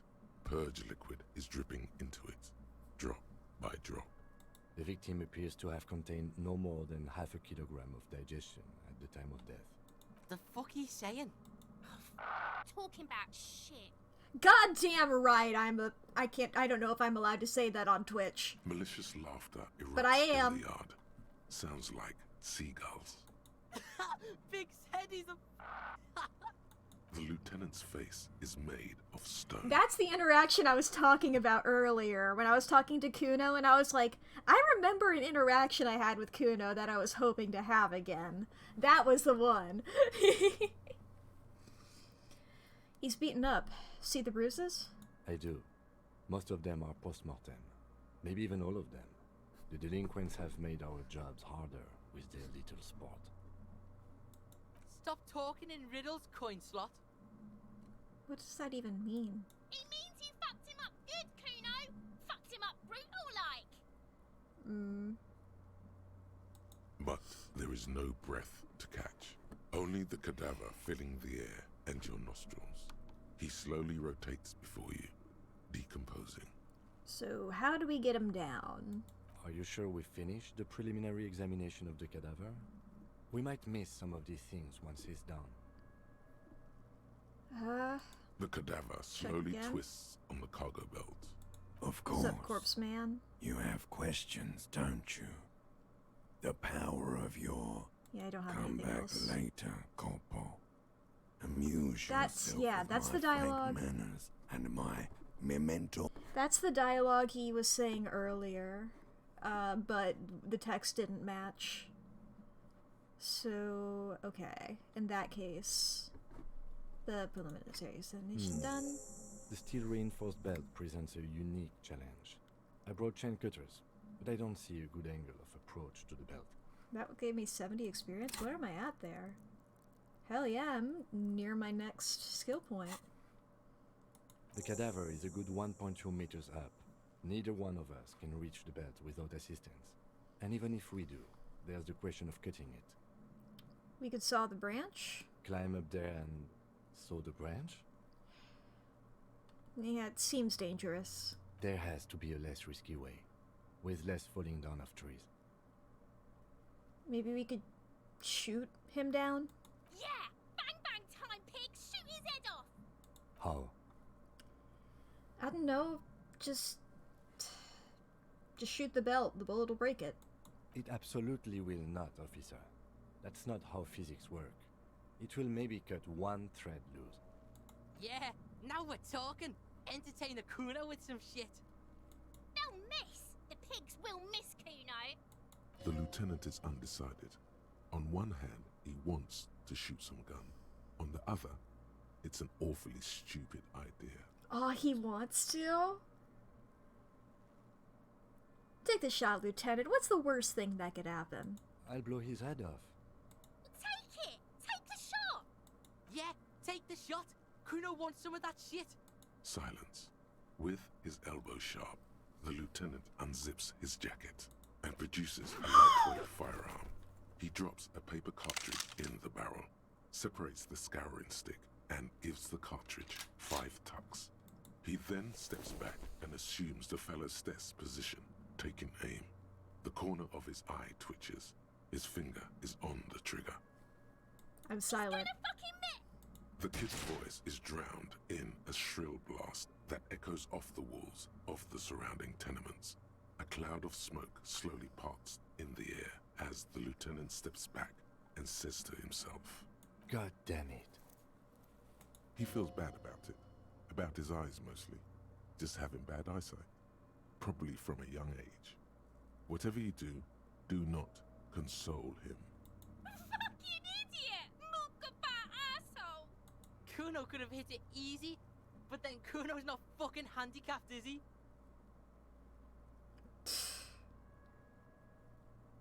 It's okay, man. Kuno's sorry too. Kuno feels sorry for the Beano Cloud. The lieutenant doesn't say a word. How do I Just yell at the looks kids? the Where's the gun kids in option? his hand.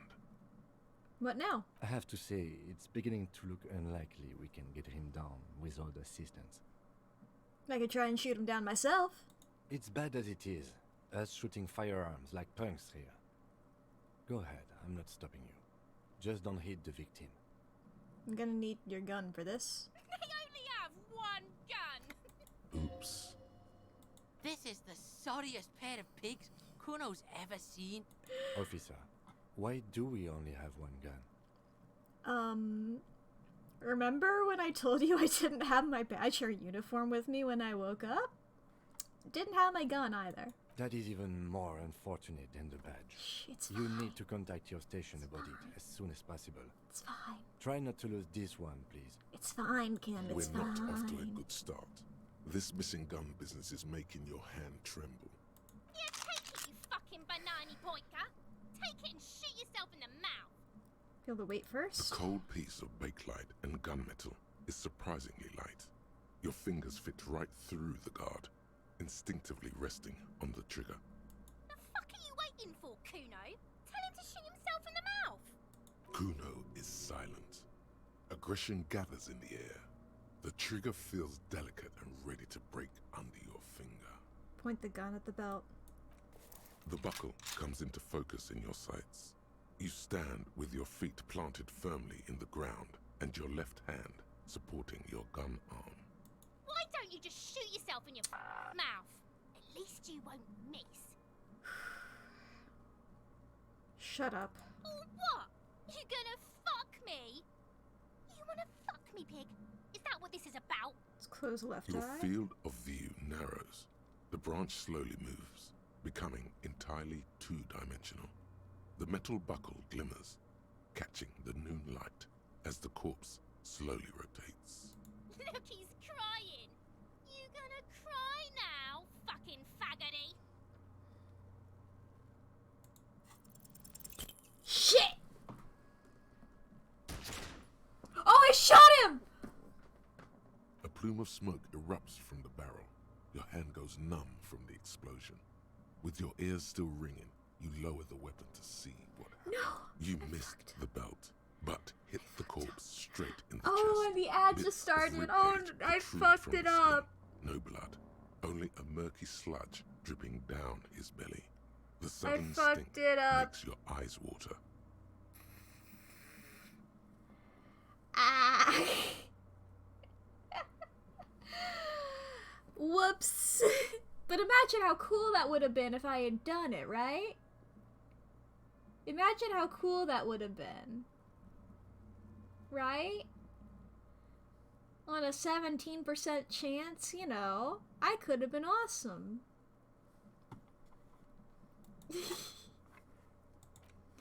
Whoopsies. Oopsie doopsie. Sorry. I tried. I fucked it a little bit. Whoopsies. You know what? Kuno probably thinks that was cool. I'm sorry, Kim. I'm sorry, Kim. Kim, I'm so sorry. I fucked it up, Kim. Can we shoot the child? I'm not shooting the child. No. Kim should be allowed to kill me. Look, as I said, the first time I played this game, I was like the best I could have been. I was like 100%. Kim, you're great. Kim, I'm hyping you up 100% of the time. I'm not gonna do anything incredibly stupid. This time, I'm being a little stupid, okay? That's what happens when I'm not playing an intelligence build. I'm playing a charisma build, which is not working for me, but you know. Okay. Ad should be over here in a couple more seconds.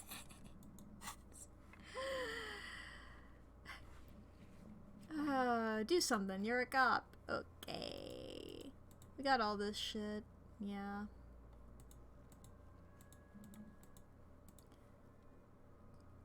Oh, I need to get a map in order to look at that. Okay. Then I'm done shit. I fucked up. Kim, I'm sorry. Oh my god, he's gonna Oh, my morale. I knew it! What a mulka! Start crying. It feels dry.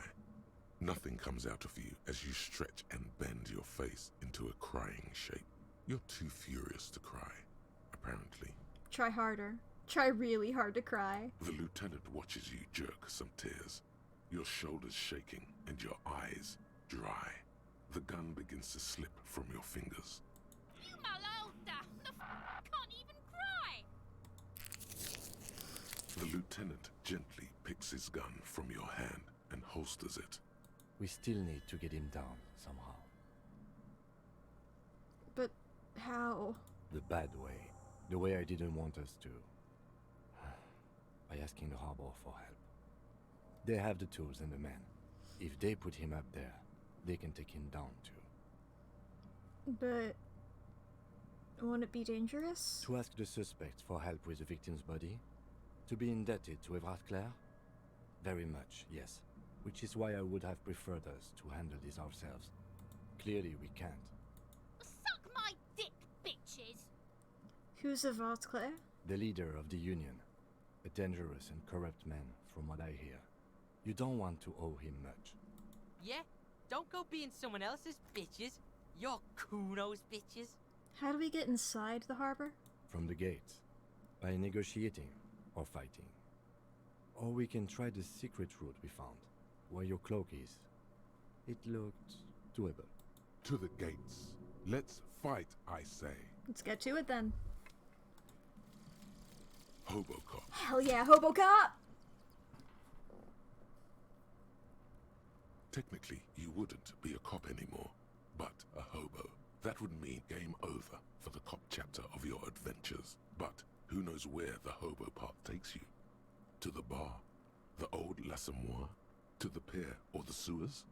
To Le Royaume, where for 300 years they interred the dead. You could plunder royalist crypts for long-forgotten triple malt bourbon, then fight the Arden-Macan beast that lurks the bottommost sepulchres. The secrets of the city are all yours at last. Hobocop, baby! Oh, hell yeah. I'm the hobo boy. I don't know anything else, but I'm a Hobocop. I raised my Shivers learning cap. It reveals extra special collector's edition tear bottles on the map, and more money from selling tear. Hell yeah. Hobocop, baby. And then I got this, An interact. intricate web of blue lines stretches across the torso. It still kind of looks like a map of the stars in the night sky, but something's not right. Who are you? What's the meaning of this tattoo? For you to discover. You've gotten as far as you will without assistance. Someone enough. close to the victim might know. Alright. If I go this way... Actually, wait. Can I do the white checks again? There are several footprints. No. Okay, Hobocop didn't do that for me. If I go this way, do I not even have to talk? Do I not talk to Measurehead if I go this way? That's hilarious. I skipped that whole part? This game is great. Okay, get up there. Let's go, Harry. Work with me here. Work with me here. I'm gonna just click on you. There we go. Up we go. And we're gonna... I can't get the tear. A tarpaulin cloak with possible 3%, let's go. Is still caught on the railing. Let's go, bud.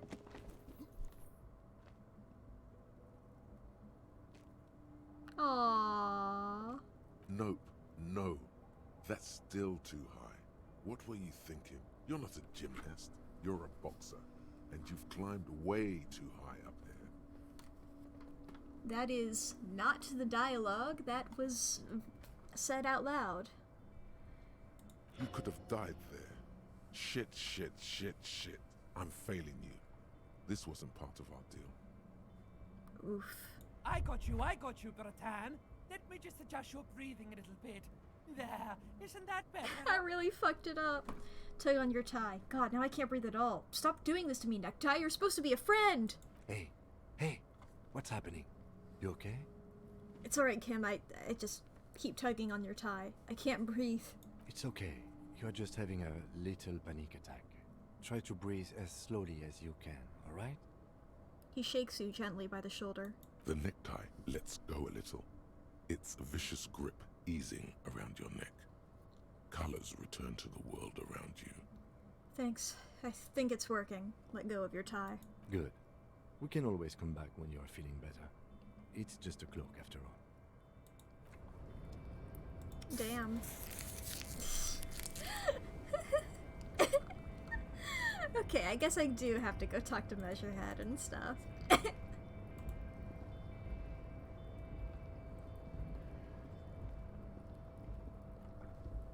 Ba-ba-da-ba-da. Here I go. Man.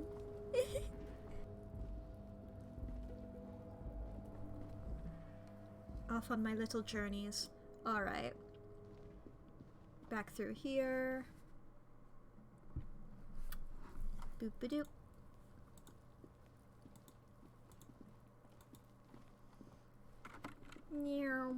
My speed is unmatched by any mortal. Actually, let me look at this. What was my jumping thing? Was it one of these? I forget what it was. Whatever. That did raise my shivers ability. I do like having shivers. My Hobocop thing. Oh, these are all capped at 1 because I'm stupid. I forgot. My Inland Empire is pretty good, though. Yeah, that's because of my tie. I want to find the thing... I don't remember where the bag gets put. Remember I find that somewhere around here. Mail collection box has been heavily vandalized with graffito. A closer inspection reveals 2 bullet holes in the front. Good mail delivery box. Pat the box.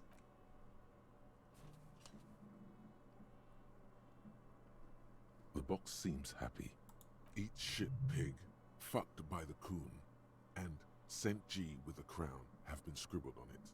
Jenny is a whore, and best set mailbox also. Mail collection box?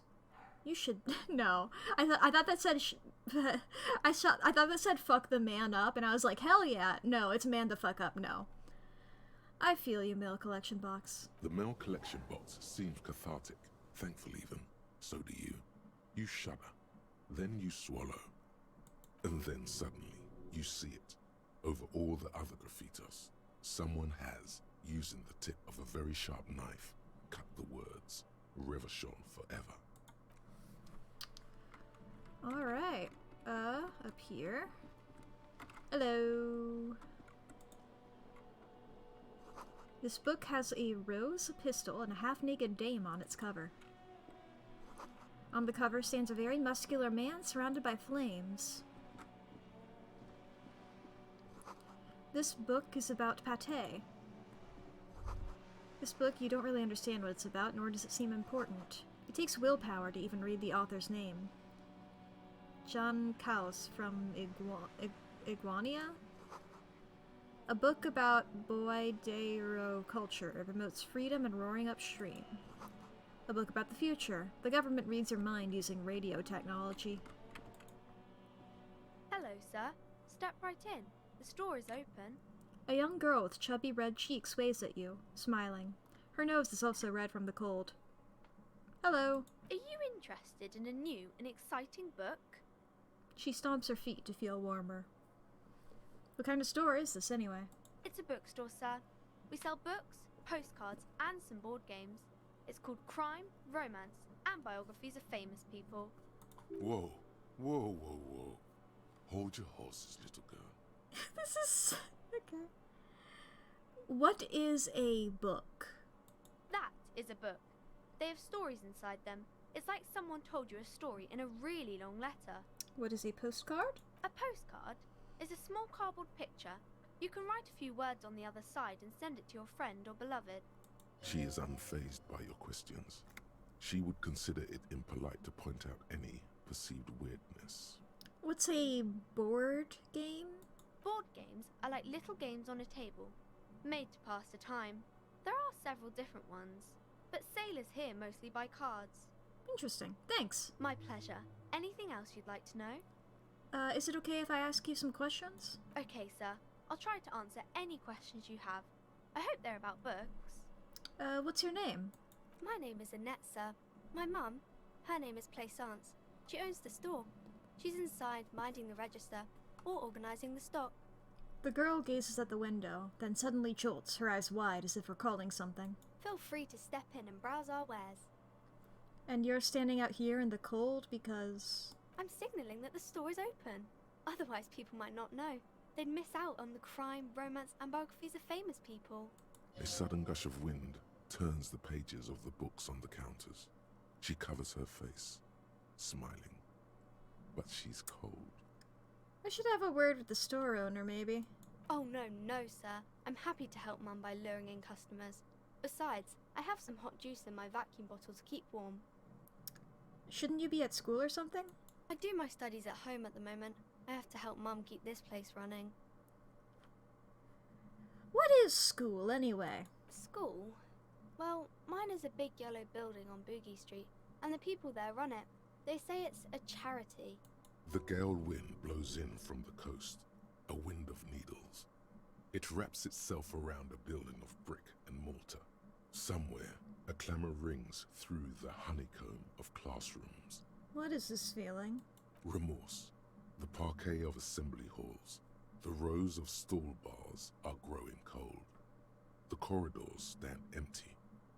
A girl's voice somehow finds its way through this strange feeling.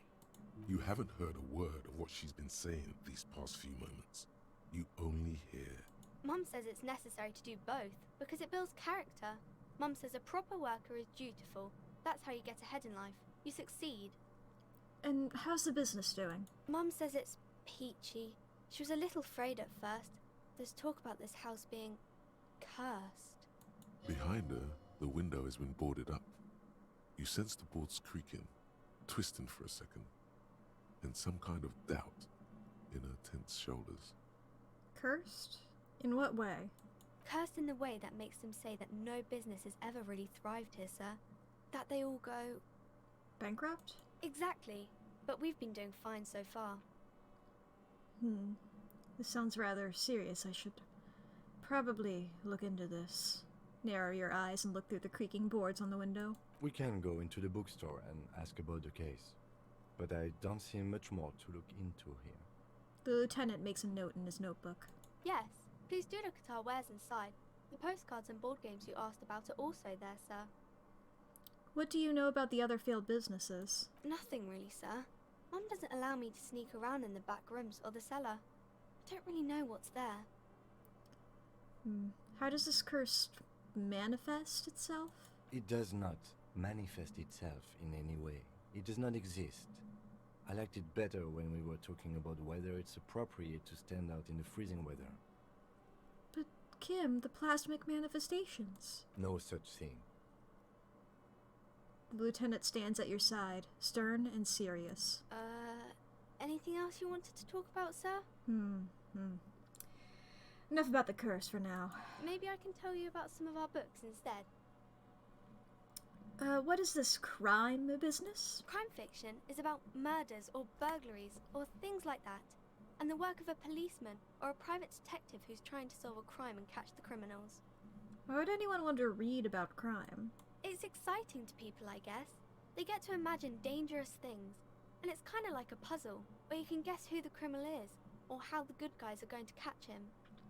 I'm a policeman myself, by the way. You don't look much like a policeman. Okay, then maybe I'm not a policeman? I should stop being one? Didn't mean to offend, sir. Sorry, sir. It's just that you don't look like Dick Mullen. She points to the book cover, on which you can see a strapping Vespertine officer. He stands grimly over the body of a dead woman.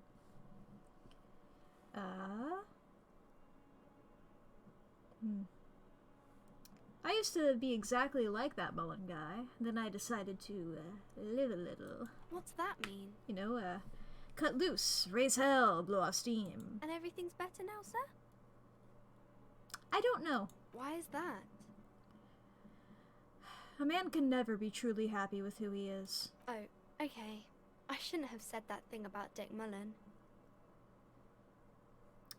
You know, nobody actually looks like the guy in the picture. That's just a stupid fantasy of a man. She looks at Dick Mullen, frowning, dark, arrogant, violent, likely overcompensating for something.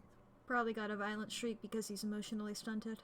She examines the cover, trying to gauge the inner workings of the detective. Emotional ineptitude is no way to cop. He can't compare to my sensitive soul. Of course not, sir. He's just a fictional character. He'll be no match for you. Fuck yeah, I leveled up from that. Maybe you can show me some real police work, sir. Like in the books.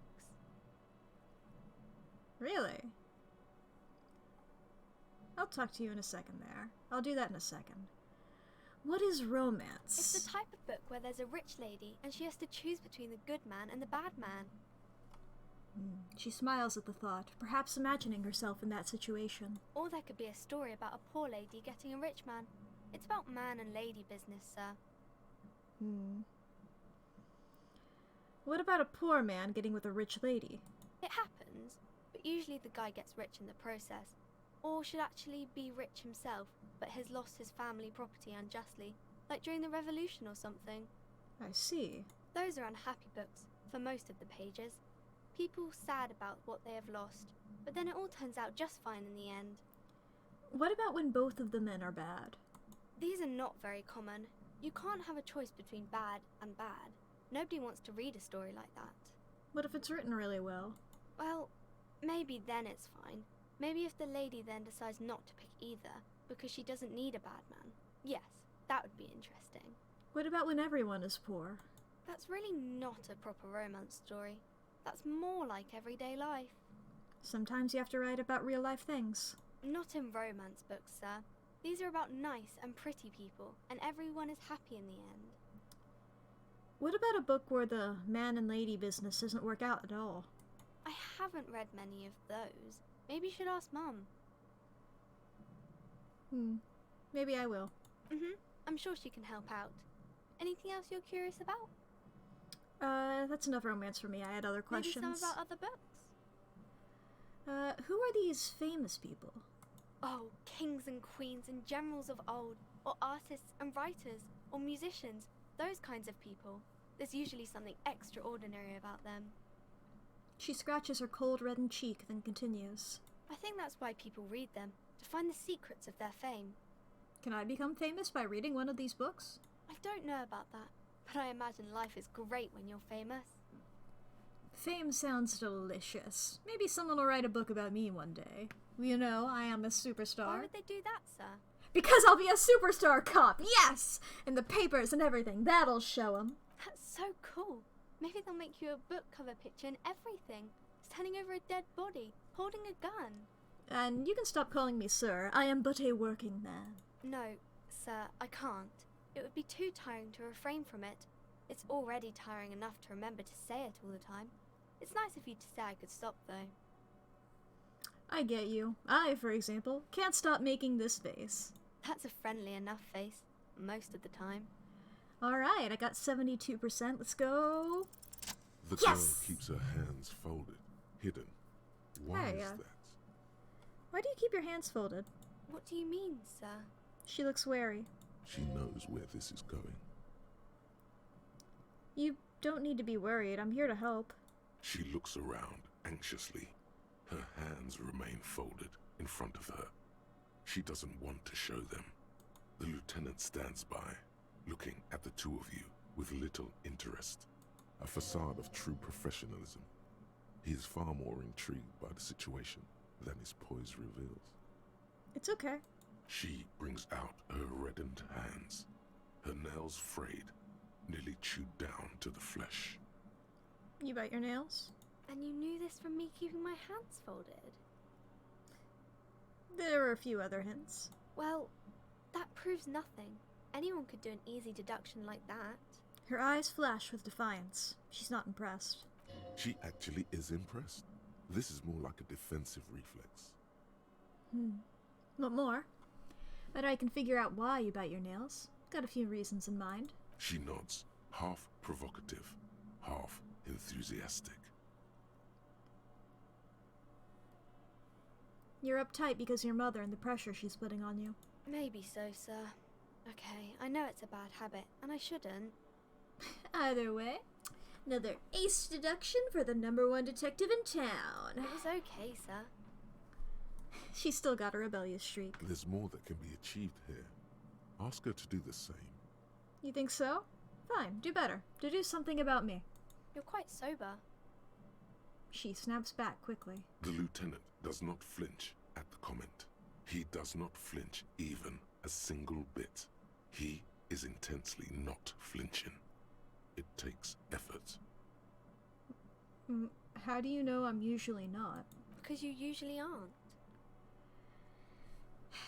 I am also sad and my head hurts. I'm sorry, sir. I hope things get better soon. She looks you in the eye, a gleam of sympathy on her face. There she stands, swaying on her feet, assaulted by the early spring breeze.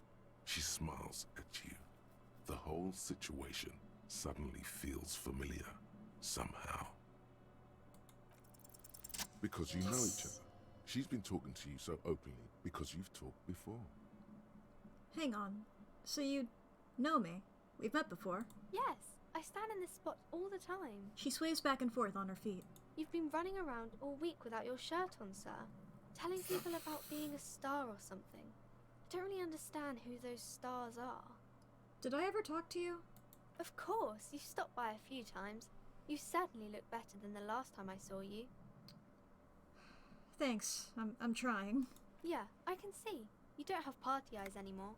Party eyes. Yes, of course. That makes sense. I'm not surprised children have seen you running around with party eyes on, he thinks. Not at all. Party eyes? You know, like a cat in the dark, all big and wide-eyed. It certainly looks odd on a man. The swiveling eyes of a loony drug addict. That is what she meant. You were probably gurning too. Fuck yeah. You should get some party eyes right now. Snap those sequins on you, boy. Does that mean I've been partaking in narcotics?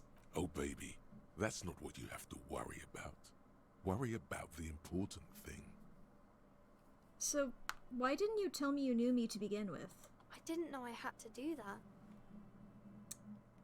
Thanks. I've learned something about myself today. I'm glad I could help you, sir. Alright, bye. See you around, Annette.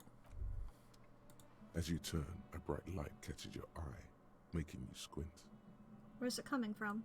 From a distant sunset, a stage light, flash photography, nowhere in particular. It's just what superstar law officers do. They squint at lights, and they solve shit. Yeah, that's me. I've been establishing my superstardom hard lately. Yeah, you have. You're a big dick cop, Dick Mullen. Salam Rocky Bai, badass on the edge disco cop. Time to recede into a ludicrous fantasy world. Here we go. Camera, lights.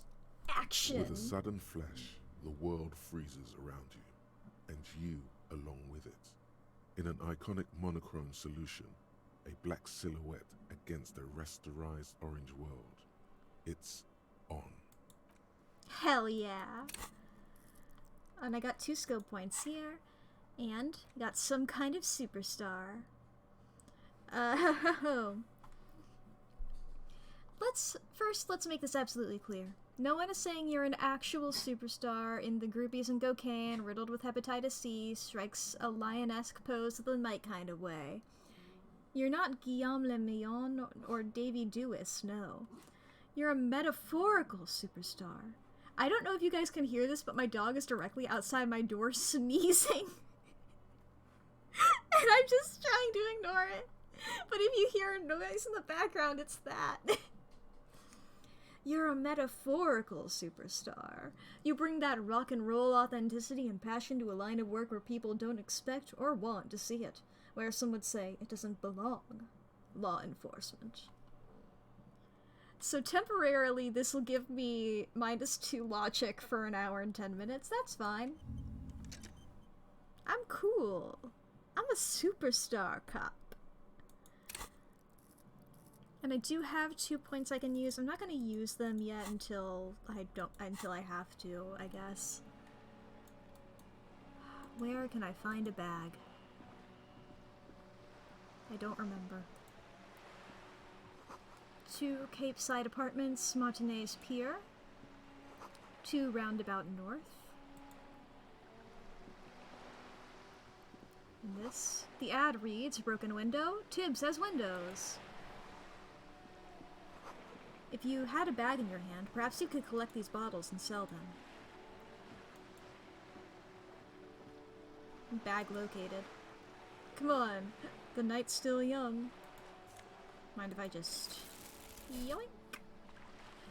Just go back over here. Ooh, we have one of these things. This coin-operated viewer is facing southwest. Its coin slot is full of fossilized bubblegum, rendering the machine permanently inaccessible. Poor little viewer. Pat it. The metal feels cold and wet under your palm. It looks unhygienic. Look inside. A thick layer of graffito covers the lenses. You spell out the word Onug written on the other side, with N and C scribbled backwards. Good job, Kuno. Under the graffito, a sea of blues and greys appear. Behind the water lies a coast studded with concrete and reeds. On it, a church on stilts, lanky weather-worn wooden planks, an X-shaped cross topping its tower. The church looks old and weather-worn. There are no lights in the windows. Alright. Bottle. Can I pick that up, or is that nothing? Alright. Oh, I need to equip it. Right, that's it.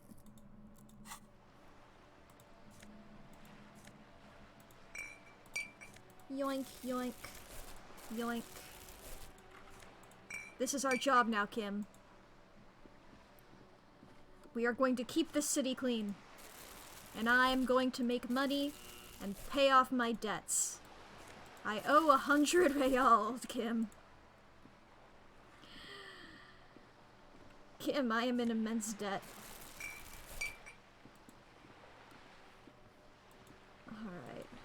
Music is this guy's life. You hear the distant squall of seabirds.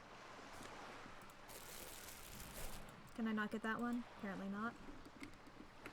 Just do a little run around. There's a thing here. A spatter of bullet holes lines the wall. Meow. My speed. This coin-operated viewer has been banged up, inoperable. The sight of bullet holes stirs something in you, making you forget the lieutenant's surname. Kim, look! Bullet holes! Where? Point to the chips in the wall. Someone's been shot! We're cops! We should solve it! There? Those are old. What do you mean, old? These bullets were fired during the revolution, over half a century ago. They do not warrant investigation. We can use these to get across pits. Okay, what can you tell me about the revolution? Not much. I don't have a fresh perspective on it. Shall we go? Damn, okay. Bottles, bottles, bottles! Yoink.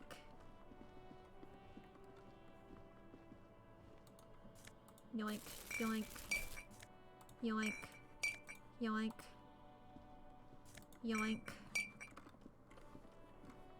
Bottles, bottles, bottles, bottles,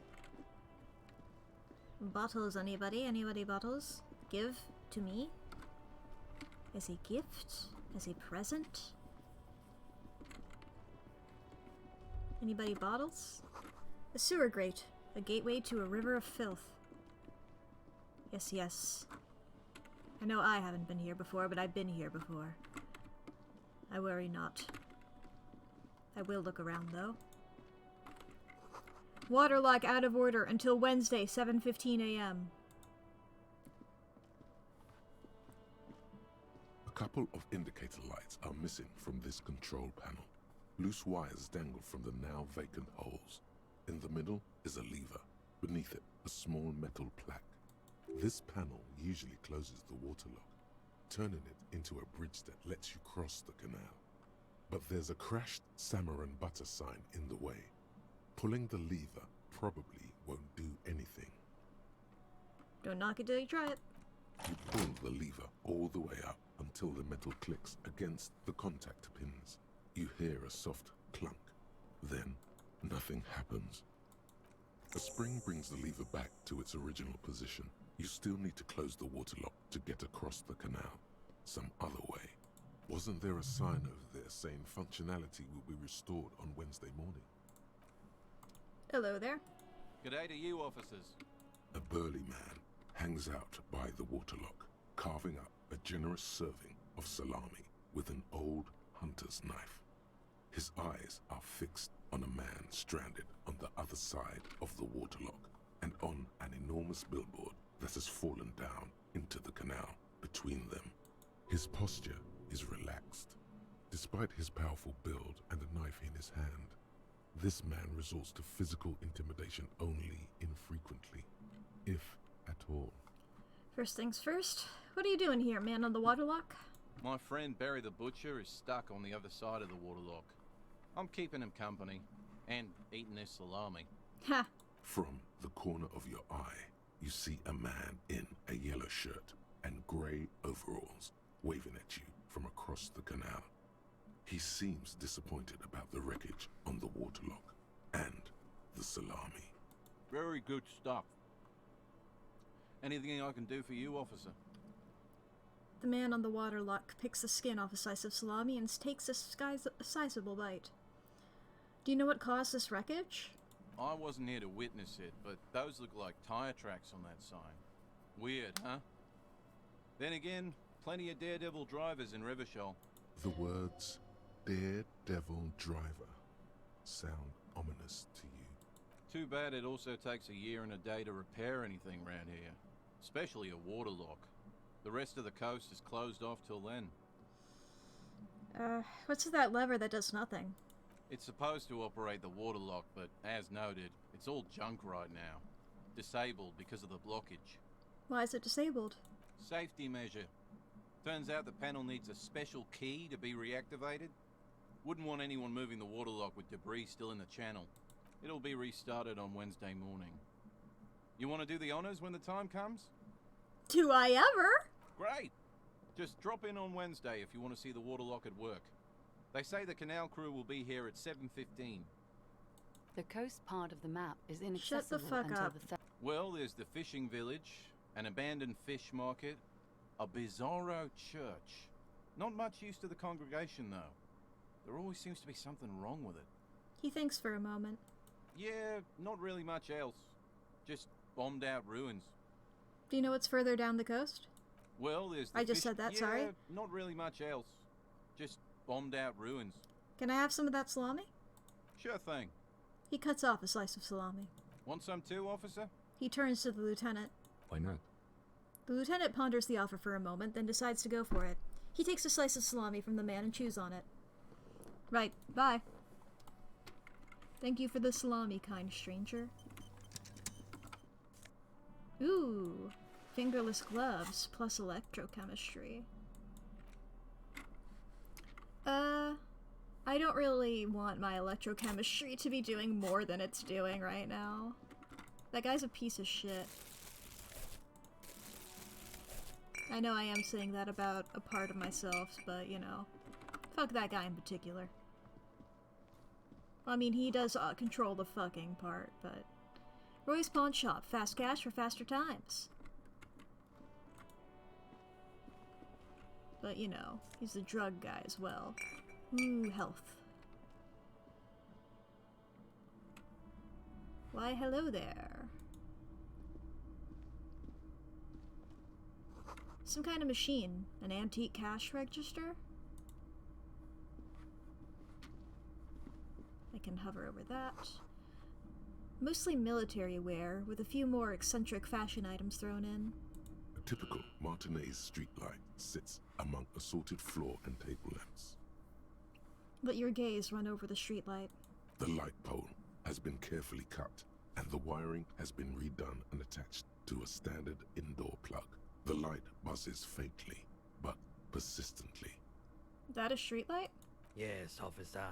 As you see, it's in perfect working order. Where'd you get this? It was brought to me to be altered. We are not here to investigate the theft of city property. He leans in so the pawnbroker doesn't hear him. You have to admit it's rather clever what he's done with it. He pauses, studying the light. How much for the streetlight? 700 real. A bargain, I dare say. Broke! A bargain? No, it's not. He's trying to sweet-talk you into buying trash. Even taking into account the obtaining of the light, that seems a bit steep. There's also the matter of rewiring. But the most important transformation is the light's placement among ordinary indoor fixtures, which has adjusted its morphological field.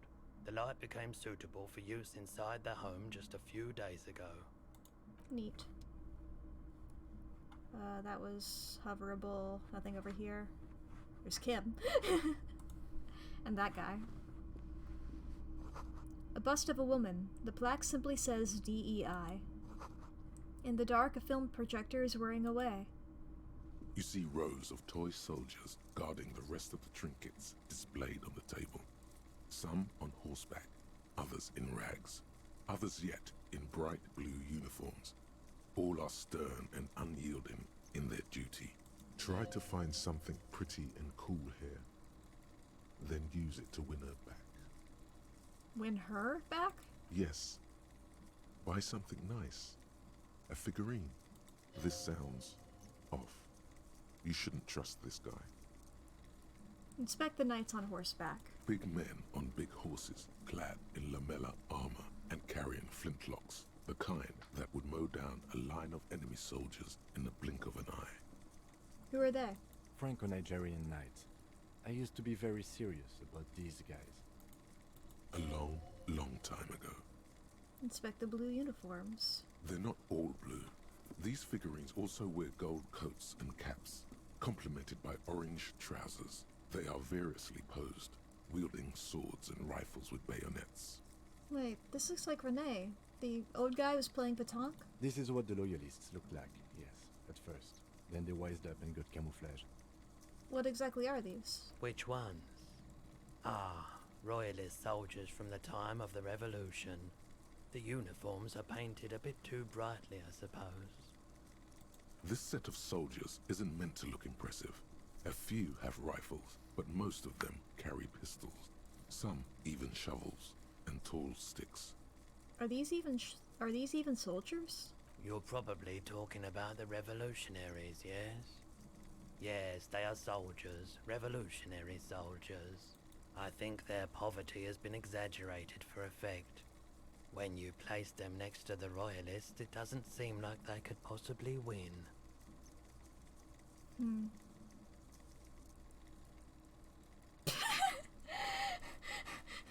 Okay, I was just looking at this, just like, it's meant to give people hope. Even we can do it. The contrast is meant to be disheartening, as it ought to be.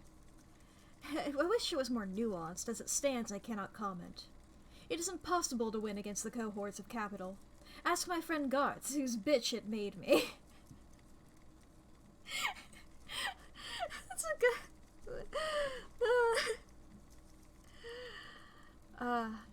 yeah, we'll go with that. He seems to have his own take on the conflict played out in perpetuity by these toys. Might be interesting to find out what it is. Let's see if we can find a really cool figurine. Everything you pick out seems faded, chipped, and sad somehow. Most of them are just broken toys. Alright, dude, what's up? It's not often that I see officers from the RCM in my pawn shop. The man at the counter turns to you slowly. What can I do for you? His courtesy is not insincere, but he prefers being alone with his projector, just watching the movement of light across the walls of the shop. Sorry, I feel like I'm interrupting you. Oh no, not at all. I guess I haven't had many customers lately. RCM or otherwise. Who are your customers usually? All kinds of people come through here. Locals, travelers, people looking for a deal, people looking for a keepsake. People who are terminally bored. As you can see, I have a wide selection of goods for everyone to choose from. Quite the collection indeed. It keeps me entertained. His attention is drawn once more to the play of light and shadow on the walls behind you. Entertained? He might be high. If he is, on what? Yeah, let's figure that out. Feeling warm and enthralled by the movement of light, while the mind continues to race forward. Lucky bastard. He's probably on Pyrrolidon. It's tough to come by on the street. Pyrrolidon? What's that? A dinosaur? A drug developed by the military to treat and prevent radiation sickness. It has psychedelic side effects, and it makes your eyes turn yellow. So, where does a man get Pyrrolidon these days? How would I know? There's a note of indignation in his voice. Interesting. Those triangle patches on his vest, you have a feeling they mean something, like they're similar to the halogen rectangle on your jacket.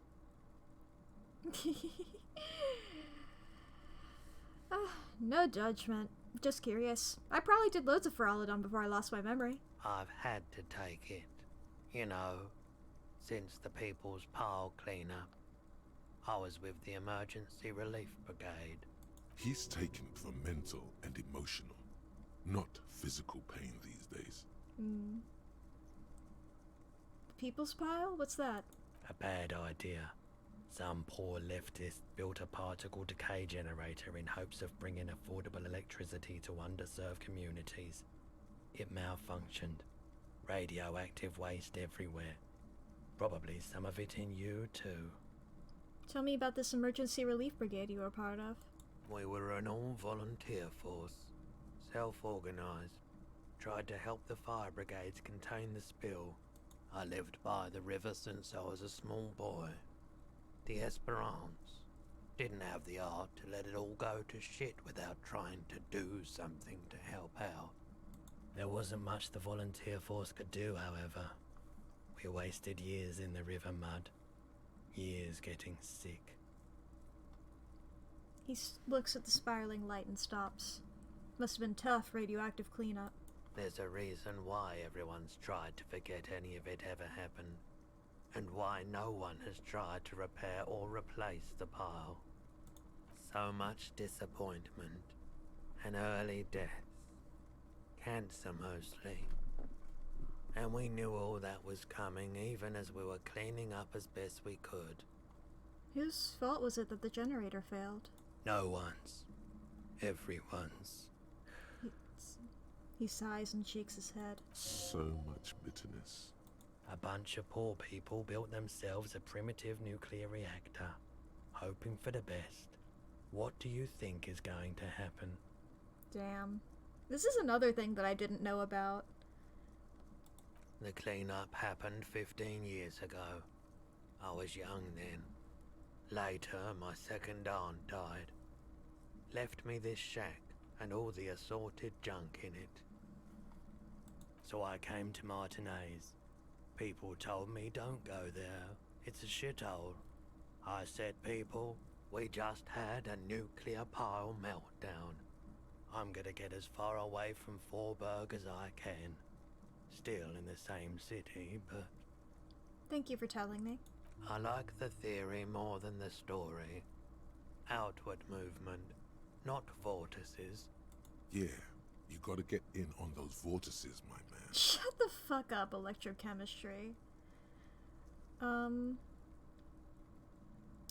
You might be able to... By the way, do you happen to have any guns, like the ones carried by the officers of the Citizens Militia? Someone else came here earlier today asking the same question.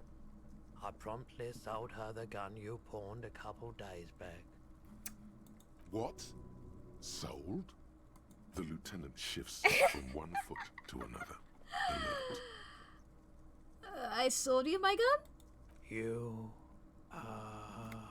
With Kim here too. That just sounded really, really bad. You were adamant about getting rid of it, officer. Said you were undeserving of a service weapon of the Revachol Citizens Militia. And I don't like keeping guns around the shop for long. Off the charts photon emissions.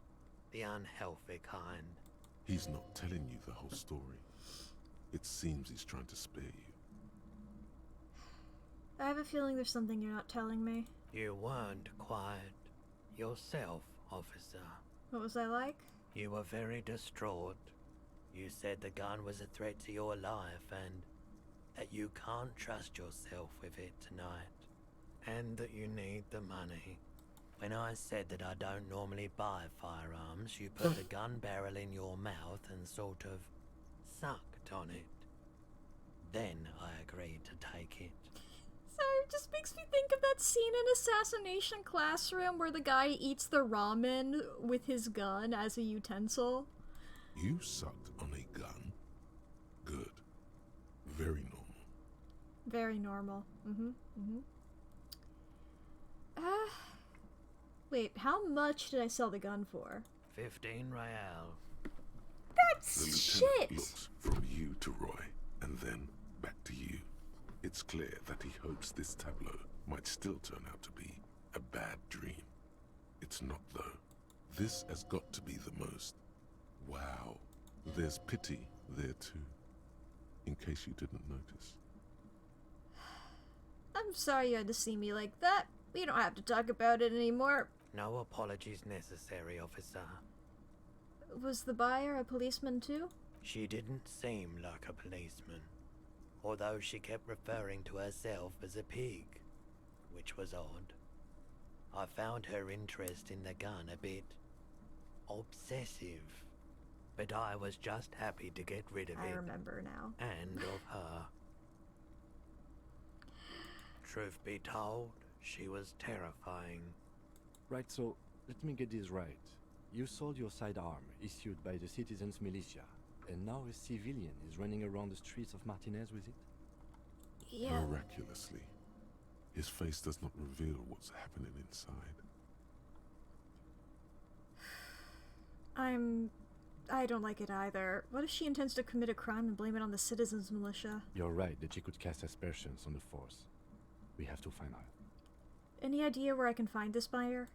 My apologies, officer, but I have no idea where she was coming from or where she went. At least now I know how I lost my sidearm. Let's talk about something else. Of course. You might be able to help invade. You might be able to help, should I save this for next time? We'll just do this.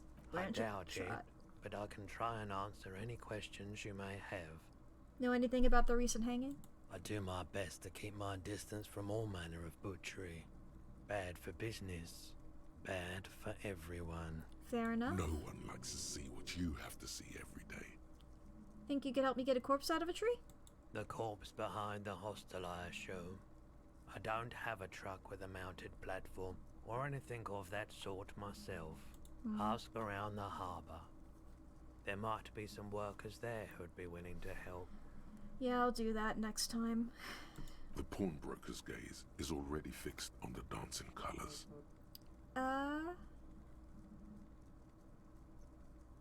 Let me have a look.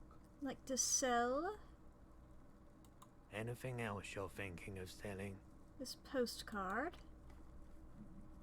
Believe.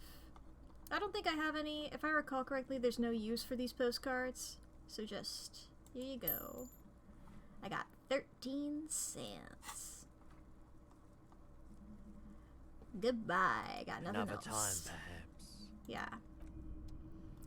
Alright, so that is where I'm gonna leave it this time.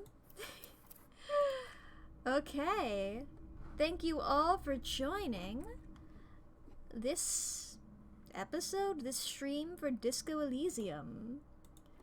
Oh boy. I made weird progress. Is that... I genuinely, I knew it would be a little different playing with a different thing, but it does, like, going about it like this is fun. It has been, like, a different experience this time. I was a little worried that, going into a game that I already knew stuff about would be bad. But I do still prefer to go into things fully blind. But there is a lot of stuff that I learned this time. Like, I didn't get that shit with Kuno. I didn't learn about that stuff with that guy. There were, like, a lot of, like, slight differences. The fact that I am not smart in this playthrough has made it incredibly different. Like, I remember when I played the first time, I, like, understood those footsteps immediately. And those footprints near where the body was. Oh boy. And I know Lee didn't know about this one. Me and Lee talked about this game beforehand where there's this thing that Tumblr does. I like calling it the Breaking Bad effect, but it's been a thing on Tumblr for fucking years, you know? Like Super Hulock era and probably before that. Where people talk about the more fucked up a piece of media is, the more goofy the fandom is. And I call it the Breaking Bad effect personally because that's like the most recent one and it's the one that's had the most impact on me personally because I keep fucking thinking about it. Where just people act as though Breaking Bad is this lighthearted comedy where Mr. White and his best friend Jesse Pinkman are out doing silly activities together. And so, you know, I feel like Disco Elysium, the fandom, is so goofy, but it makes you think that the game isn't that goofy, but it's exactly as goofy as you'd think, just with a little... You know, it's still dark, but they're just goofy. The dialogue in this game, the writing of it, is some of my favorite video game writing ever, you know? This is right up there. It's like alongside Undertale in my mind, in like pieces of media, like fucking video games that have changed the way that I speak, you know? I fucking love it. It rules. Kim Kitsuragi, the coolest man in the world, which I do like, other people pointed this out, and I'm going to keep calling him very cool. Kim isn't cool. He's just only cool in comparison to Harry, which is like a very low bar, but he's a complete nerd. But, you know, I think Kim's cool as hell, personally. But my standards for things being cool are not the normal societal standards, you know? My standards for things are incredibly different, I've realized. You know, I feel like I've gotten into some, like, weird bubbles, but I'm fine with them, you know? Alright, that's gonna be it for this stream. I will see you all on Thursday, where I'm gonna be finishing up Chants of Sonar. Probably that won't take the whole stream, probably I'm gonna be finishing that, I'm thinking, within the first hour.